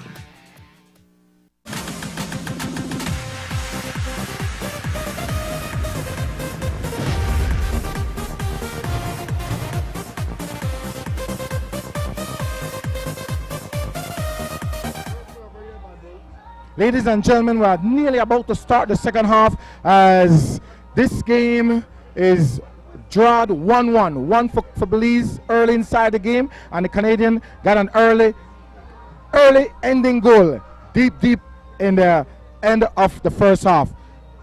Mad Bull were dominating the game. We were in control. We were doing excellent. However, at the 44th minute, Will Johnson got a ball, found himself on top of the 18-yard backslide and shot a mean shot there to the mean corner to the right of Shane Ario. Could do nothing as he tried to save that one. 1-1. Dion Macaulay scored earlier at the 32nd minute, giving Belize a 1-0 lead. What a wonderful goal there by Macaulay, his 21st in World Cup qualifying. I'd like to pick up the Canadians on Twitter tuning into this live streaming, and also all the Belize and there we have the Canadian fans out there. So I'd like to big you all up. The most of the Canadian fans on that side enjoying the game. And let's see. Also that we have to like to pick up the Belizeans that are live streaming this one, Maestro. Definitely Los Angeles. George Flowers. Also in Houston, Celis. That's Raul Celis. Also in New York, Miami, all over the world, Mad Bull. There goes the Belizean fans. Like to pick up all the Belizeans that are live streaming, as well those that made it out here today, making sure that, hey, we picked up the W. They are all out. Like I said, this is quite a memorable moment for all Belizeans as we're out here by the abundant, Maestro. Definitely, I also want to pick up my school, Mad Bull, Orange Technical High. Everybody tuning in there. And our principal, Mr. Julian Polanco, and wonderful teachers, Mr. Margarito Hook, Frederton, and all the others there. We get play. There goes the big whistle for the start of the second half. Makin quickly goes on the opposite side, finds Jimenez. Jimenez, using the skills, beats one. Let's see. Jimenez, referee says play on. Beats another one. They wanted to play. The ball was out. Goes and finds Macaulay. Macaulay chops that one and finds Bitch Quillen on this side. Quillen trying to want to launch at left foot shot. Goes on this side. Looks around for something to happen. Quillen kicks that ball inside the middle, but it goes inside goalkeeper's hand. Burgeon picks it up and talks to his teammate. He wants to find someone at ball, roll, and he goes on the opposite side and finds number 17, the John. He goes and finds Adam's Strength. Strength goes to 5, David Edgar sends it inside the middle. It's going to be headed there by Smith. Finds Dalton Ely. Samuel Petit couldn't control, the ball goes out, and it's going to be another throw in favor of the Belize team. Mad Bull, we need 4 goals to qualify, Mad Bull. We're still down by 3, and to qualify we need 4 goals. And if we tie the game, the Canadians still advance, since they are ranked 103 in the world and we are ranked at 129. The same thing that happened with the Grand Cayman series, Mad Bull. Okay, it's a foul just in front of us. It's going to be a spot kick in favor of the Belize Jaguars team. Elroy Smith is going to be the one to take this shot. Smith kicks that one inside the middle. It's going to be headed there, and it goes out. Picked up there by Latin. Sims that one and finds number 14, Petit. Petit goes and finds Nicholas. The referee said that's a foul. The fans there doesn't like the call, but the referee calls is final. Definitely what we can clearly see there, the Canadians, Mad Bull, playing 4 defense, 3 midfielders and 3 forwards. Up in front they have Farhan. They also have Toussaint and Lassen, the 20-year-old, in forward. In the middle field they have Will Johnson, they have Petit and the John. And back there in defense they have the 4 line as number 13, their captain, is playing back there. Here comes the play, Mad Bull. Smith controls. Ricketts takes it away. We haven't seen nothing from Ricketts. He's like a missing man, a missing link. The ball goes on that side. It's picked up there by the captain Hutchison. Beats 1, beats 2. But there we see Denmark Casey Jr. like a magician takes away that one. Goes and finds his teammate Bibbs Quillen. Quillen with the left foot. Chaps that one. Referee said that's a foul. And a little too aggressive. Bibbs Quillen goes on the ground. He's going to be a spot kick in favor of the Belize Jaguars team one more time.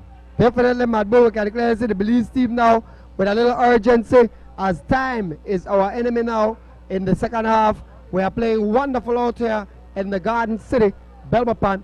Nevertheless, we definitely need to score to keep our hopes alive into the 4th round, as it's getting danger time the more minutes go by.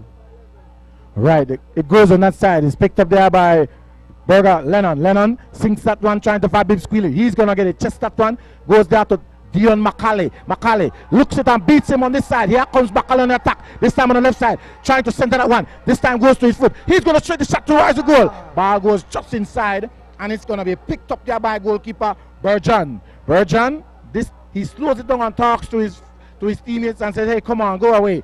And he sends that one to the opposite side there to Dejan. Back to Berjan as they're trying to just relax themselves. The pressure that the Belize Jaguars are putting on them a little too hard. I will always mention this first game because we are seeing a different game back inside the game. Lawton spins it and finds there Hutchinson. Hutchinson sips it off inside the middle and finds Will Johnson. Will Johnson looks around for something to happen. He's picked up there, but he's still controlled. He's gonna slide that one there, and the ball goes out. Referee linesman says that's a dead ball in favor of the Belize Jaguars. Definitely, Madbo. That's Macaulay's 5th shot on goal. He is not hesitating. He is looking to score, and you know that this young man is extremely talented, and sometimes I have 4 or 5 guys on him trying to take away the ball from him. Will Johnson plays that ball back there to his goalkeeper, Berjan, and we can clearly see that the Canadians are trying to play a little passe-mer, as we say in Belize. The ball is controlled. Big save there.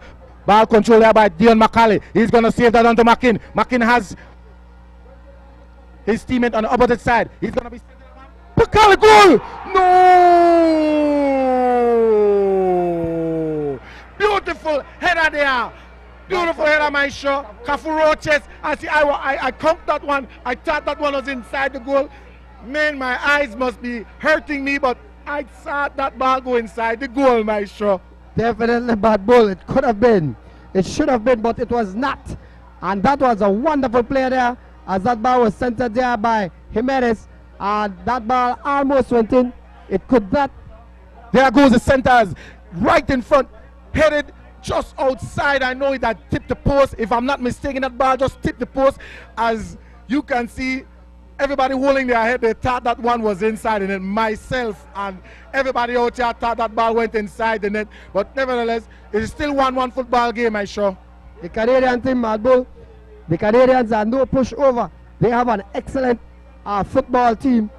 Let us note that they have had excellent results. 0-0 with Costa Rica, and the last 1-0 against Jamaica in Jamaica. Squealing, sends that one. Opposite side, Jimenez is there. He's going to bring this one down. Let's see.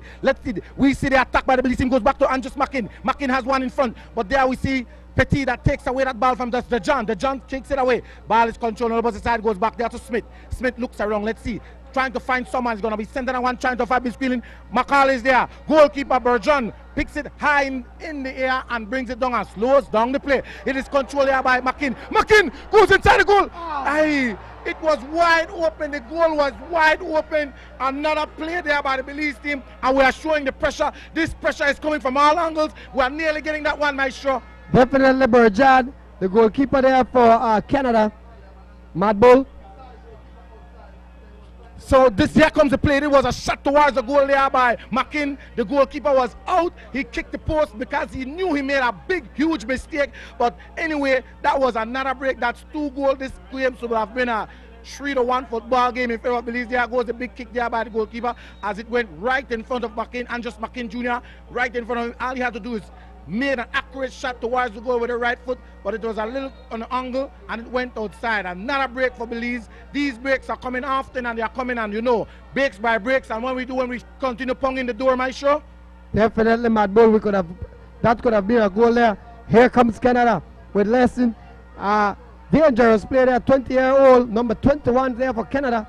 Taken down there by Berger Lennon, who wanted none of it. And definitely 1-1. Still from the Garden City, Belmopan.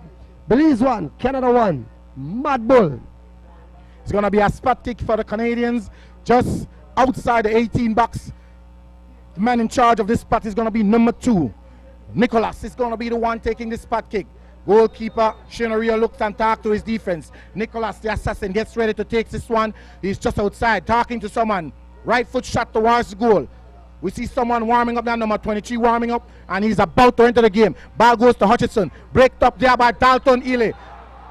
And they say it's a foul, but it was not a foul. He didn't touch it with his hand. That's a different play. That's the reaction of some of the players. And it here. Let's go back to this play, make sure that was not a foul. Definitely, we can see Santos Escobar there, the official there from Puerto Rico, signaling there. I believe it was not a foul, but he reacted to the crowd. Let's see. Shot was knocked there.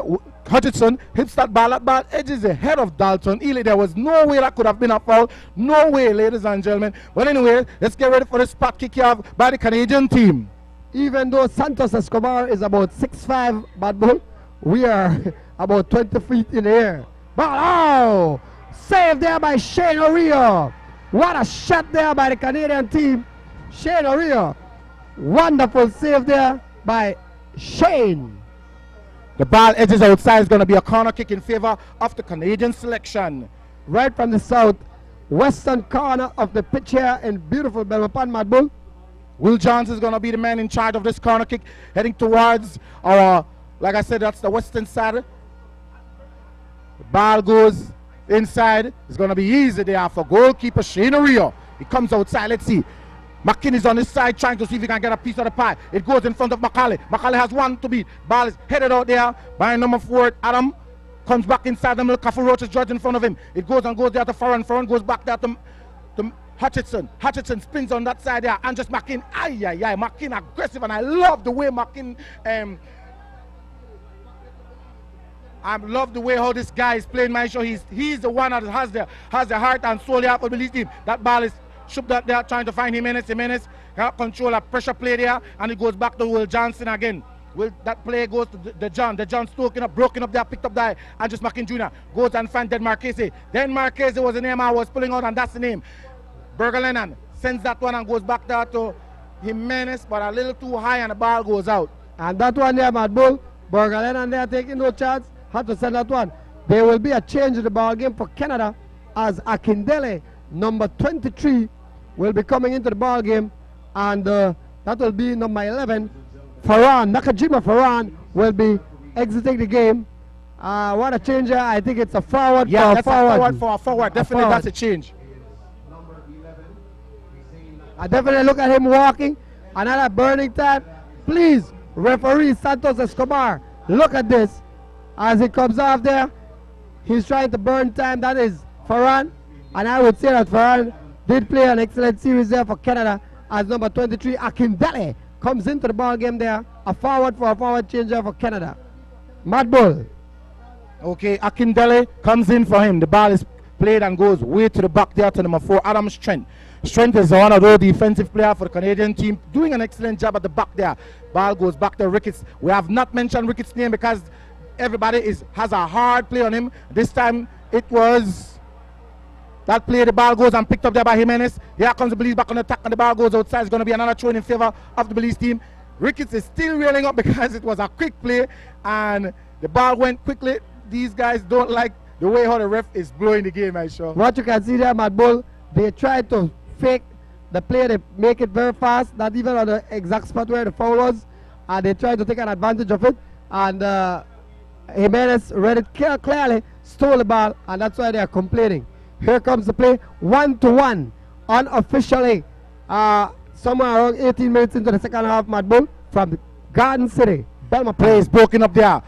Broken up and picked up by Nicholas. Nicholas beats one. Sends that ball inside the danger zone. It's going to be headed there, right in front of Lawrence. Lawrence is right in front, losing the grip on that one. Picked up there by Smith. Smith with a big kick there trying to find Macaulay. Macaulay has one to beat. He doesn't want no trouble, and he doesn't want a piece of Macaulay as he waits on his defense to come back on that play. Play quickly goes back there to his teammate. Ball is broken up on that side. Here comes back as number 23 just coming inside the game, losing the grip on that one here. Back there to Queelan. Bibbs Queelan looks for trouble as the ball goes, and play ball, says the referee. It's still inside the middle. Beautiful pass there to McKinney. Here comes Belize on the attack. Macaulay wanted it. Macaulay, Cafu Roches wanted it. Both players wanted it. He goes to Cafu Roches. Cafu sends out the ball trying to find Jimenez, but that was not the play. Jimenez, and that was not the play that was supposed to. It was a right foot shot there for Cafu Roches, but he didn't want to pull the gun, my show. Decision making, he had an open field in front of him, Mad Bull. He had many choices to make, and he chose the wrong one. He could have even shot the ball to the goal. Here comes the play once again. Canada in control. Mad Bull. A spin there by Latin. Latin has it, has 2 players in front of him. 3 players this time picks him up. Sends out that one and finds the opposite side. Here we see Will Johnson again. He's going to try the left foot shot. Hey, just outside the post there, Will Johnson. As he kicks that one on the opposite side, nearly edging the post. Professional player there, Will Johnson, the captain of the Portland Timbers, doing his thing there with a beautiful straight back with a left shot that could have been. Let's see. It was right on this side. Will Johnson faked it, brought it back on his opposite side. That's his left foot, and then he decided to take the shot. But it was off on an acute angle that there's a little position, but it was a deadly shot there by Will Johnson. He has gotten 1 goal already, and he wanted to put 1 more behind the net. 1-1 football game in the second half of this match, my show. Definitely, Will Johnson is extremely dangerous. We said FIFA on the FIFA website, he is the player to watch. He is an excellent player. After a 2-year hiatus due to injury, he's back with the Canadian national team. Definitely the Belize team, nothing to be ashamed of. Played excellent out here today, Mad Bull. And definitely we have a superstar here in Dion McCauley. And we hope that he gets a contract somewhere outside. Play by play. Back inside the action. Hutchinson goes and finds Petit inside the middle. Petit looks around for something to happen, spins that ball and finds DeJohn. DeJohn kicks that one, trying to find Ricketts. Ricketts losing the body to control, goes back there to Petit. Petit sims that one, DeJohn. DeJohn goes back there to Hutchinson. In the opposite side, Will Johnson has it. As they try to break down the play and relax themselves, they don't want a little pressure. As the play goes way to the back to Adam Strain. Strain has it. Sims that ball and throws back there to none other than Hutchinson again here for the Canadian team. This time they go back to Will Johnson. The aggressiveness by Will. Stolen there. Picked up there by Mackin. Here comes Cafu Roches with the ball this time. Goes and finds Dion McCauley on the opposite side. McCauley with a beautiful fake there. McCauley chops out on the final Jimenez. Dan Jimenez this time has it this time. Jimenez shot towards the goal. A beautiful shot there by Jimenez. He was trying to center, but his intention was to the goal, not to pass to no one on that play there, my show. Definitely, Mad Boy. It was a little between the goal and the player, and that ball just went a little wide there. But Danny Jimenez, the man with 3 lungs, sensational. Here comes the play. The play, it was a high ball. Let's see. Beautiful pass there. McCauley sends that one there to Danny Jimenez. Jimenez, this shot wasn't towards the no one. He was shooting towards the goal and it just edges outside. An excellent play. And like I said, we are knocking and knocking. And when you continue knocking on doors, what happened? Definitely, Mad Bull, something can happen. Mr. Romero right here alongside Mr. Sosa. We have replay only on Channel 5, Mad Bull. All those live streaming audience out there, man, you're getting it live from Channel 5. You cannot complain. Back inside the game. Big goalkeeper there, Bergeron, is going to be the one. He's, like I said, killing a little time there to slow down the play. He goes and finds Samuel on that. Samuel slips that one and goes to Will Johnson. Will Johnson goes way to the opposite side. Let's see. He's going to be picked up there by his teammate coming inside the game here. Here comes number 23, Touche. Sims that ball and goes back to Hutchinson. Hutchinson goes back to Touche on that side. Touche back to Hutchinson as they're playing the 1-to-1, one and touch. Hutchinson, he finds Samuel. Samuel edges that one and he goes to his teammate, Nerdan Nicholas. Nicholas goes back there to Petit. Petit finds Hutchinson back inside there to Touche. Back there to Petit. Petit in the center field, sims it and goes to Adam Strain. Strain, easy on the play. As he goes on that play, we're going to be having a change in just a few. Someone is going to be coming inside the game. One player, my show number 11 here for the Belize selection, will be coming inside the game. Let's see. Back inside the game. Let's see. It's Nerdan Nicholas that has it. He's going to be spinning that down way to the opposite side and picked up there by Adams. Back inside the play. DeJohn has it. The captain is asking for it. Back to DeJohn. Next side as they go to David Edgar. Edgar slaps it and finds Jarrett Davis. Going to be the one getting ready to go inside the game. Ball is blocked there by Dalton Ely, and referee said it's going to be a foul just outside the 18 box. Let's see what's going to be the outcome of this one. Like I said, my boy, coming into this ball game, Will Johnson was the player that they should have marked man to man everywhere he goes. If I was playing on that field, I would be on Will Johnson like crazy glue. Definitely Will Johnson is a dangerous player. Here comes, that is Nicholas Lockwood with that kick there for Canada. And this could be dangerous as they have 5 guys in the area. Dangerous play. Headed out of there by Berger Lennon. Ball is still controlled there by Hutchinson, the captain here for the Canadian squad. Big shot is going to be taken towards it, goal, but it just edges outside, and it's going to be another spot kick here for the Belize Jaguars team. The John there with a deadly shot there, but Bull that had evil intention, poison there by number 17, showing the left foot shot, and that ball went dangerously there as Belize playing it a little too careless once again. We need to wake up. Something needs to happen as our minds need to get back into the ball game. Denmark Casey Jr. has it inside the middle. The young youth that is playing with a heart and soul, and that's not really what his intention was. But I must say, tip my hat off to Denmark Casey Jr. Plays with a brilliant mindset of the game. Let's see, we're going to see some couple changes here for the Belize selection, the Jaguars, as number 11 is getting ready to come inside the game here. Ladies and gentlemen, Jarrett Davis is going to be coming inside the game. All right, let's see. Hutchison sends that one and finds the show. Back on that side, goes back to Hutchison and finds number 23 to show. Back on that side, he goes and slips that one and finds Latin. The ball goes outside, and it's going to be in favor. Let's see. Referee says it's going to be in favor of the Belize team. Latin doesn't like the play that he's doing. Doesn't like the play. Back inside the game. Dalton Ely kicks that one and goes there to Denmark Casey Jr. Casey finds Macaulay. Macaulay over the side finds Andres Makin. Makin Jr. slips that one and finds Danny Jimenez. Jimenez back there to Macaulay. Has one man in front of him. Here comes Dion Macaulay, the striker. Macaulay beats one. Macaulay goes there right in front. Let's see. Bib squealing. Beautiful, can't make that play, but the play was broken up right in front. It was an excellent play, but none came out of it. Teshaw slides that one, and it's going to be picked up there by the goalkeeper. Let's see. 2 changes coming inside the game here for the Belize. Evan Mariano, that's number 6, and also Jarrett Davis, number 11. Both players going to be 2 changes for the forward position. What can you say about these changes that is happening right now, Maestro? Definitely, Madbo. I think both of them are forward, so the Belize, we are gambling. We are down 3 goals. We need 4 goals. Definitely. We need to do something to score, so the coaches are playing their cards all out right now.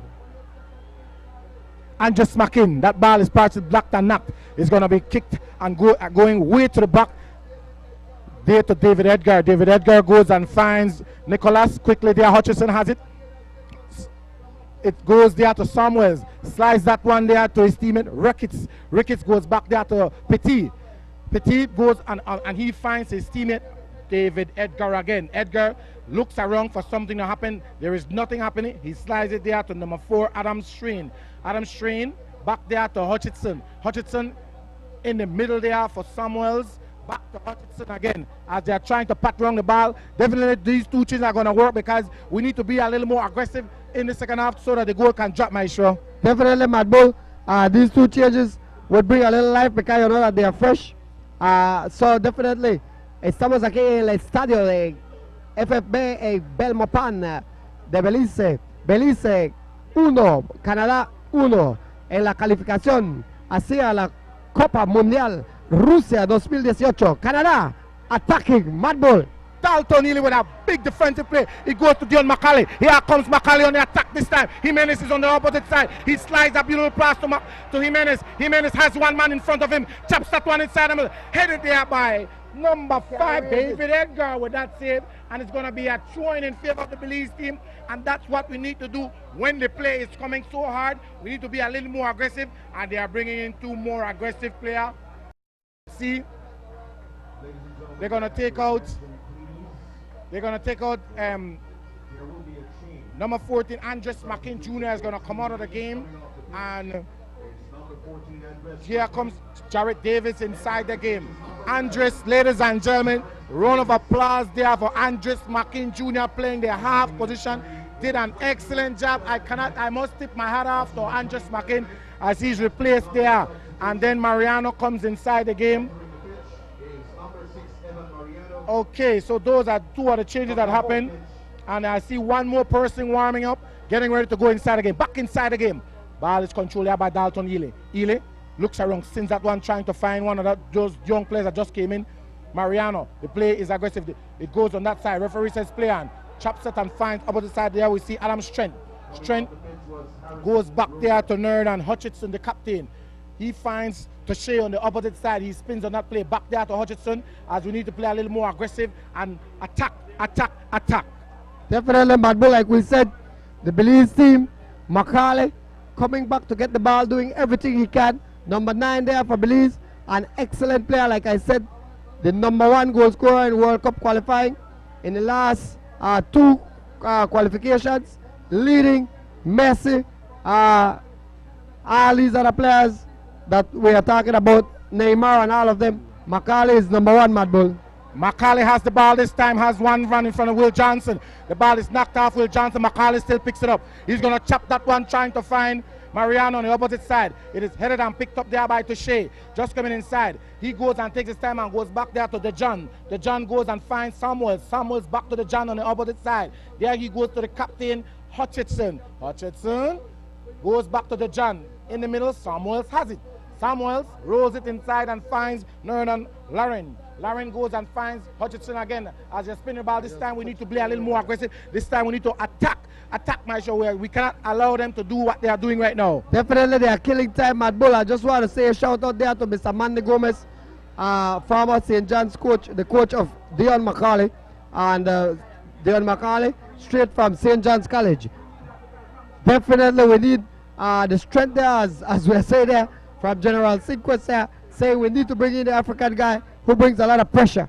Definitely 1-1 from Belmopan, Mad Bull. The Canadian team looking to advance as the clock, if I could turn back the hands of time. Yes, I would want to erase that game that played in Canada. Definitely we did not play, we did not like the atmosphere. But anyways, the Canadians did an excellent job. These guys they did what they had to do at home. I know we are trying to change it and try to do something right here at home. 1-1 football game in the second half, but we are not being aggressive. Back inside the play. The ball goes and finds Hutchinson. Hutchinson using the ball. The aggressiveness there by Mariano. Referee said that's a foul, and it's going to be a spot kick for the Canadian selection. Definitely we can see a little frustration now from the Belize team, Mad Bull, and even from the fans, as we know that the time is ticking.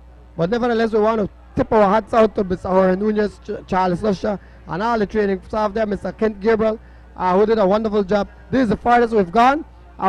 We need to walk with our head up and be proud of our Jaguars, regardless of what.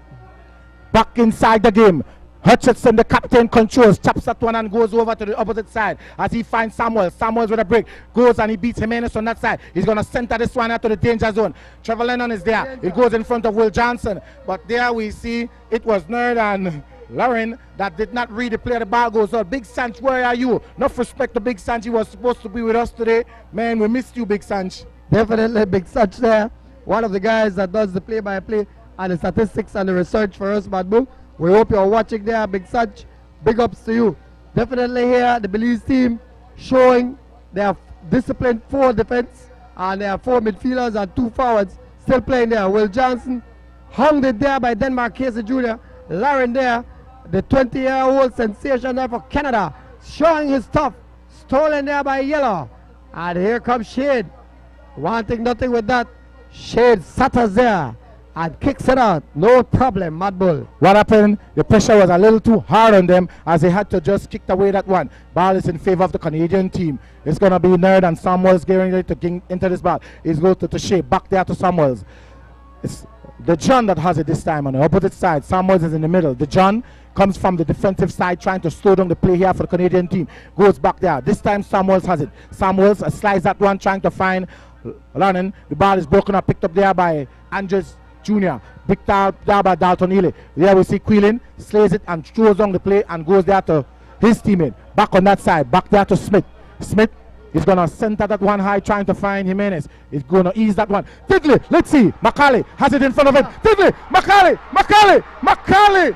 Macaulay, beautiful save there. And goalkeeper, that was a beautiful play, a defensive error there by number 5, David Edgar, as he trying to spin that ball to the goalkeeper. He didn't know the sprint and the aggressiveness of Dion Macaulay as he nearly get the second goal of the game, I show. Macaulay showing a lot of hard stealing, doing everything he can, Mad Bull.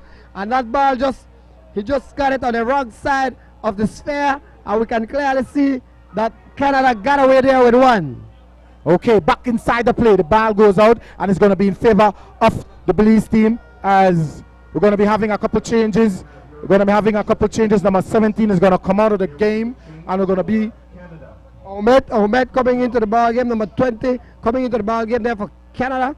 And number 23 here, Marcel DeJohn, an excellent player there.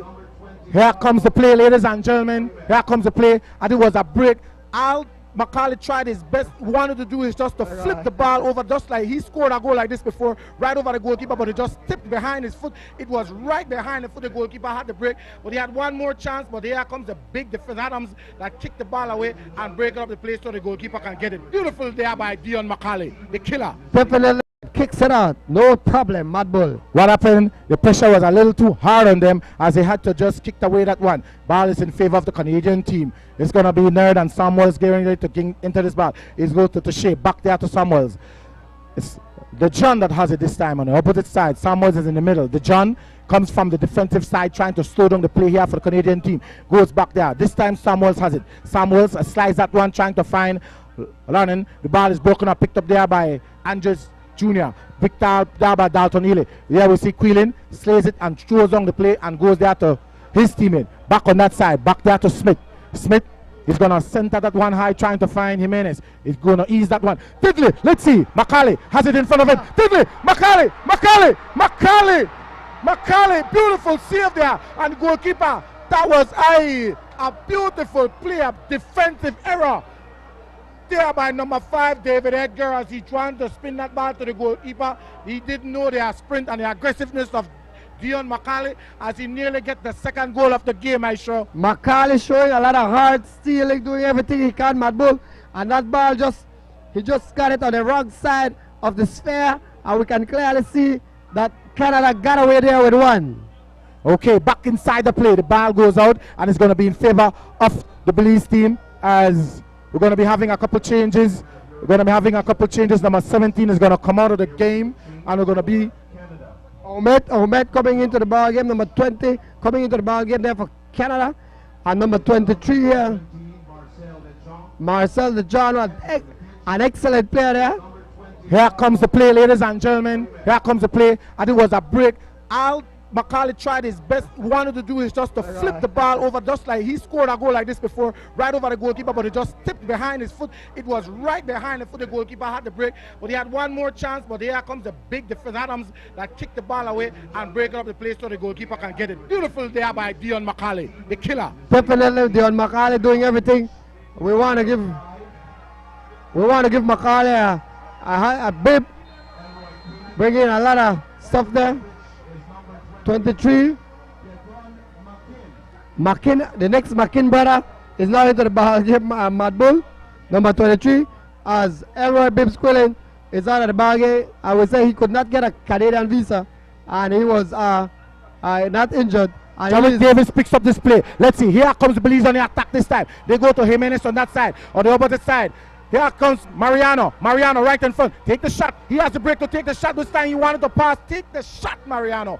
Make sure that was a break for Mariano, and that's a foul in favor of the Canadian team. And Mariano there, Mad Bull, a little indecisive with what he wants to do.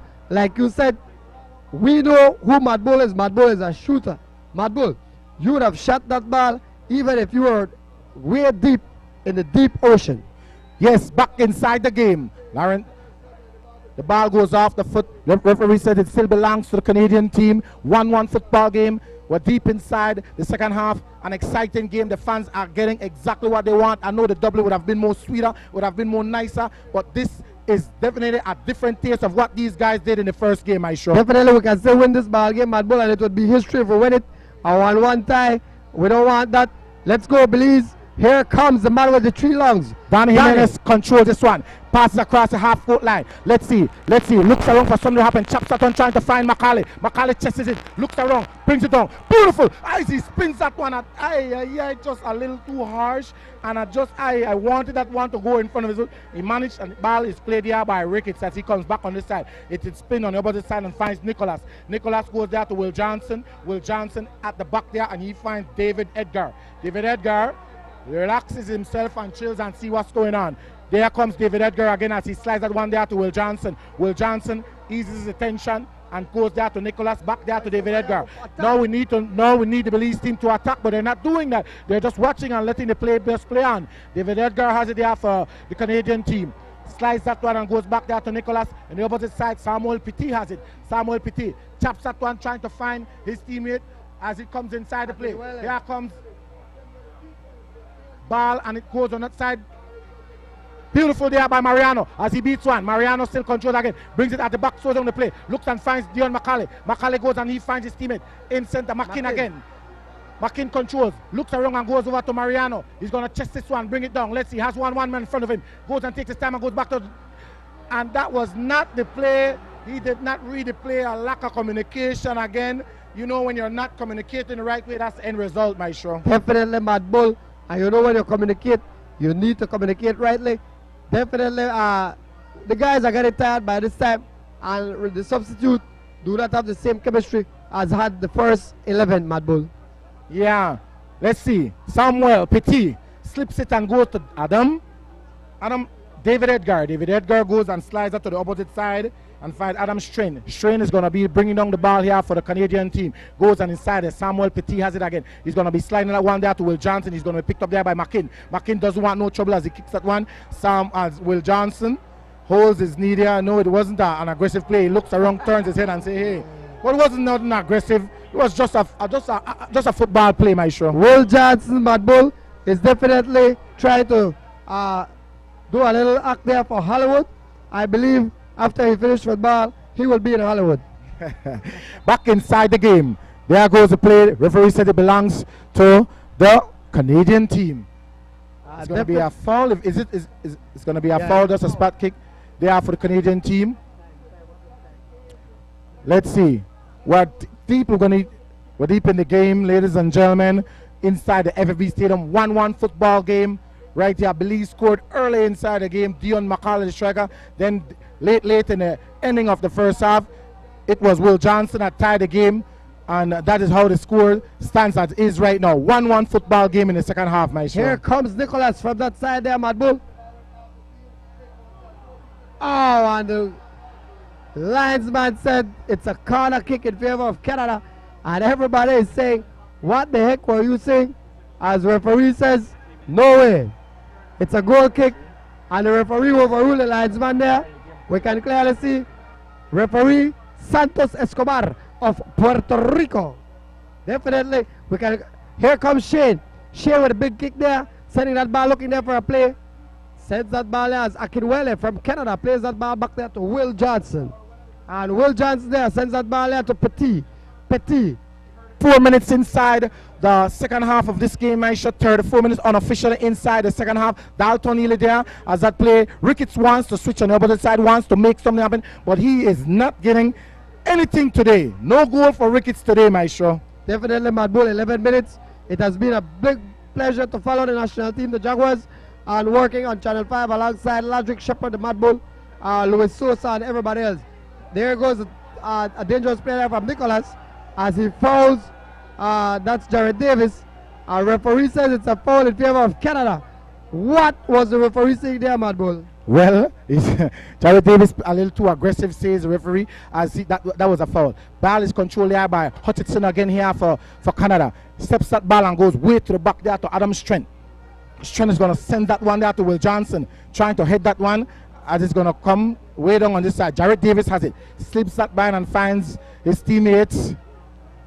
Then Mark Casey Jr. Then Mark Casey goes there to McKin. A little too hard pass as it is picked up there by Samuel. Samuel goes back there to his teammate. Up at the side, Will Johnson has it again. Will Johnson is going to be going back there to the captain, Hutchinson. Johnson and Hutchinson just in front of one another, just playing the ball, taking their time, relaxing as he decides to go to the back there.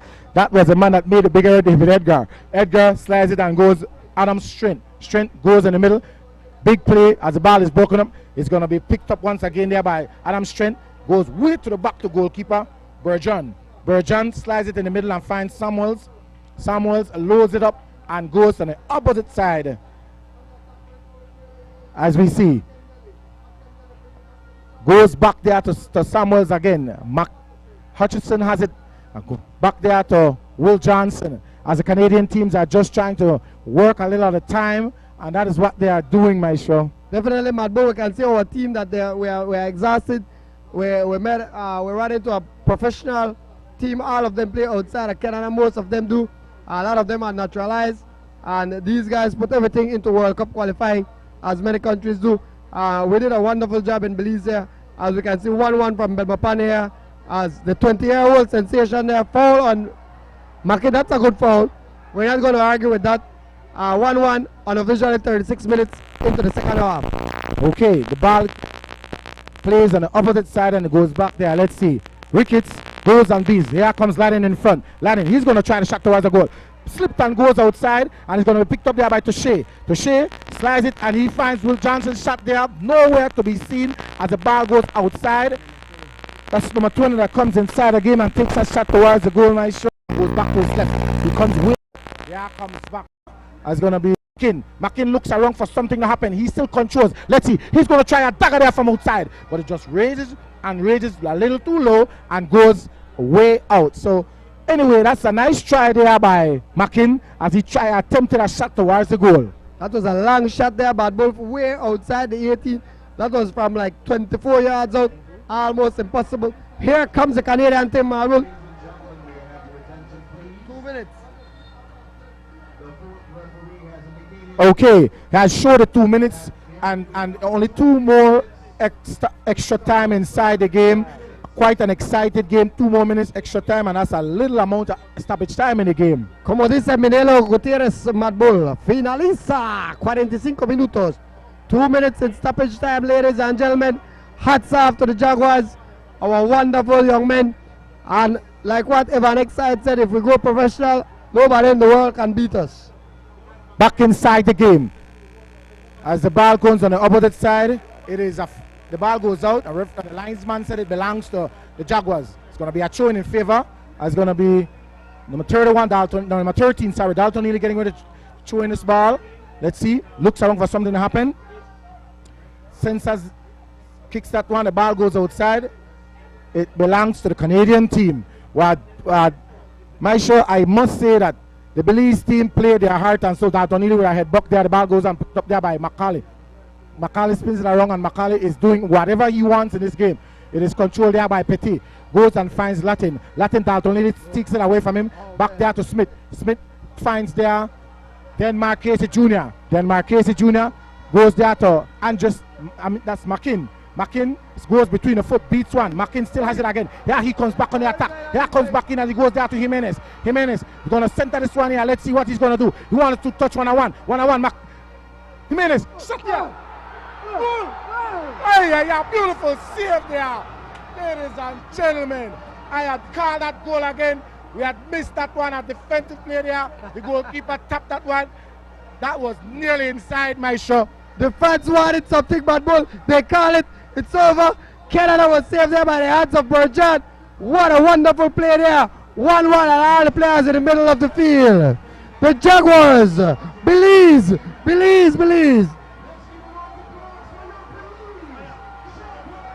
Definitely, we are here as the Jaguars get it from the fans. We appreciate the Jaguars. We love the Jaguars. These guys play their heart out. The farthest, wonderful job. Belize, we feel patriotism out here. Only on Channel 5. What a wonderful game. Canada, excellent game as we have sportsmanship in the middle of the field. Everybody shaking hands and exchanging jerseys. What a wonderful game there as we did our best into the 3rd round. And Canada advances now to the 4th round. What a wonderful game by the Belize Jaguars, Mad Bull. We played our hearts out.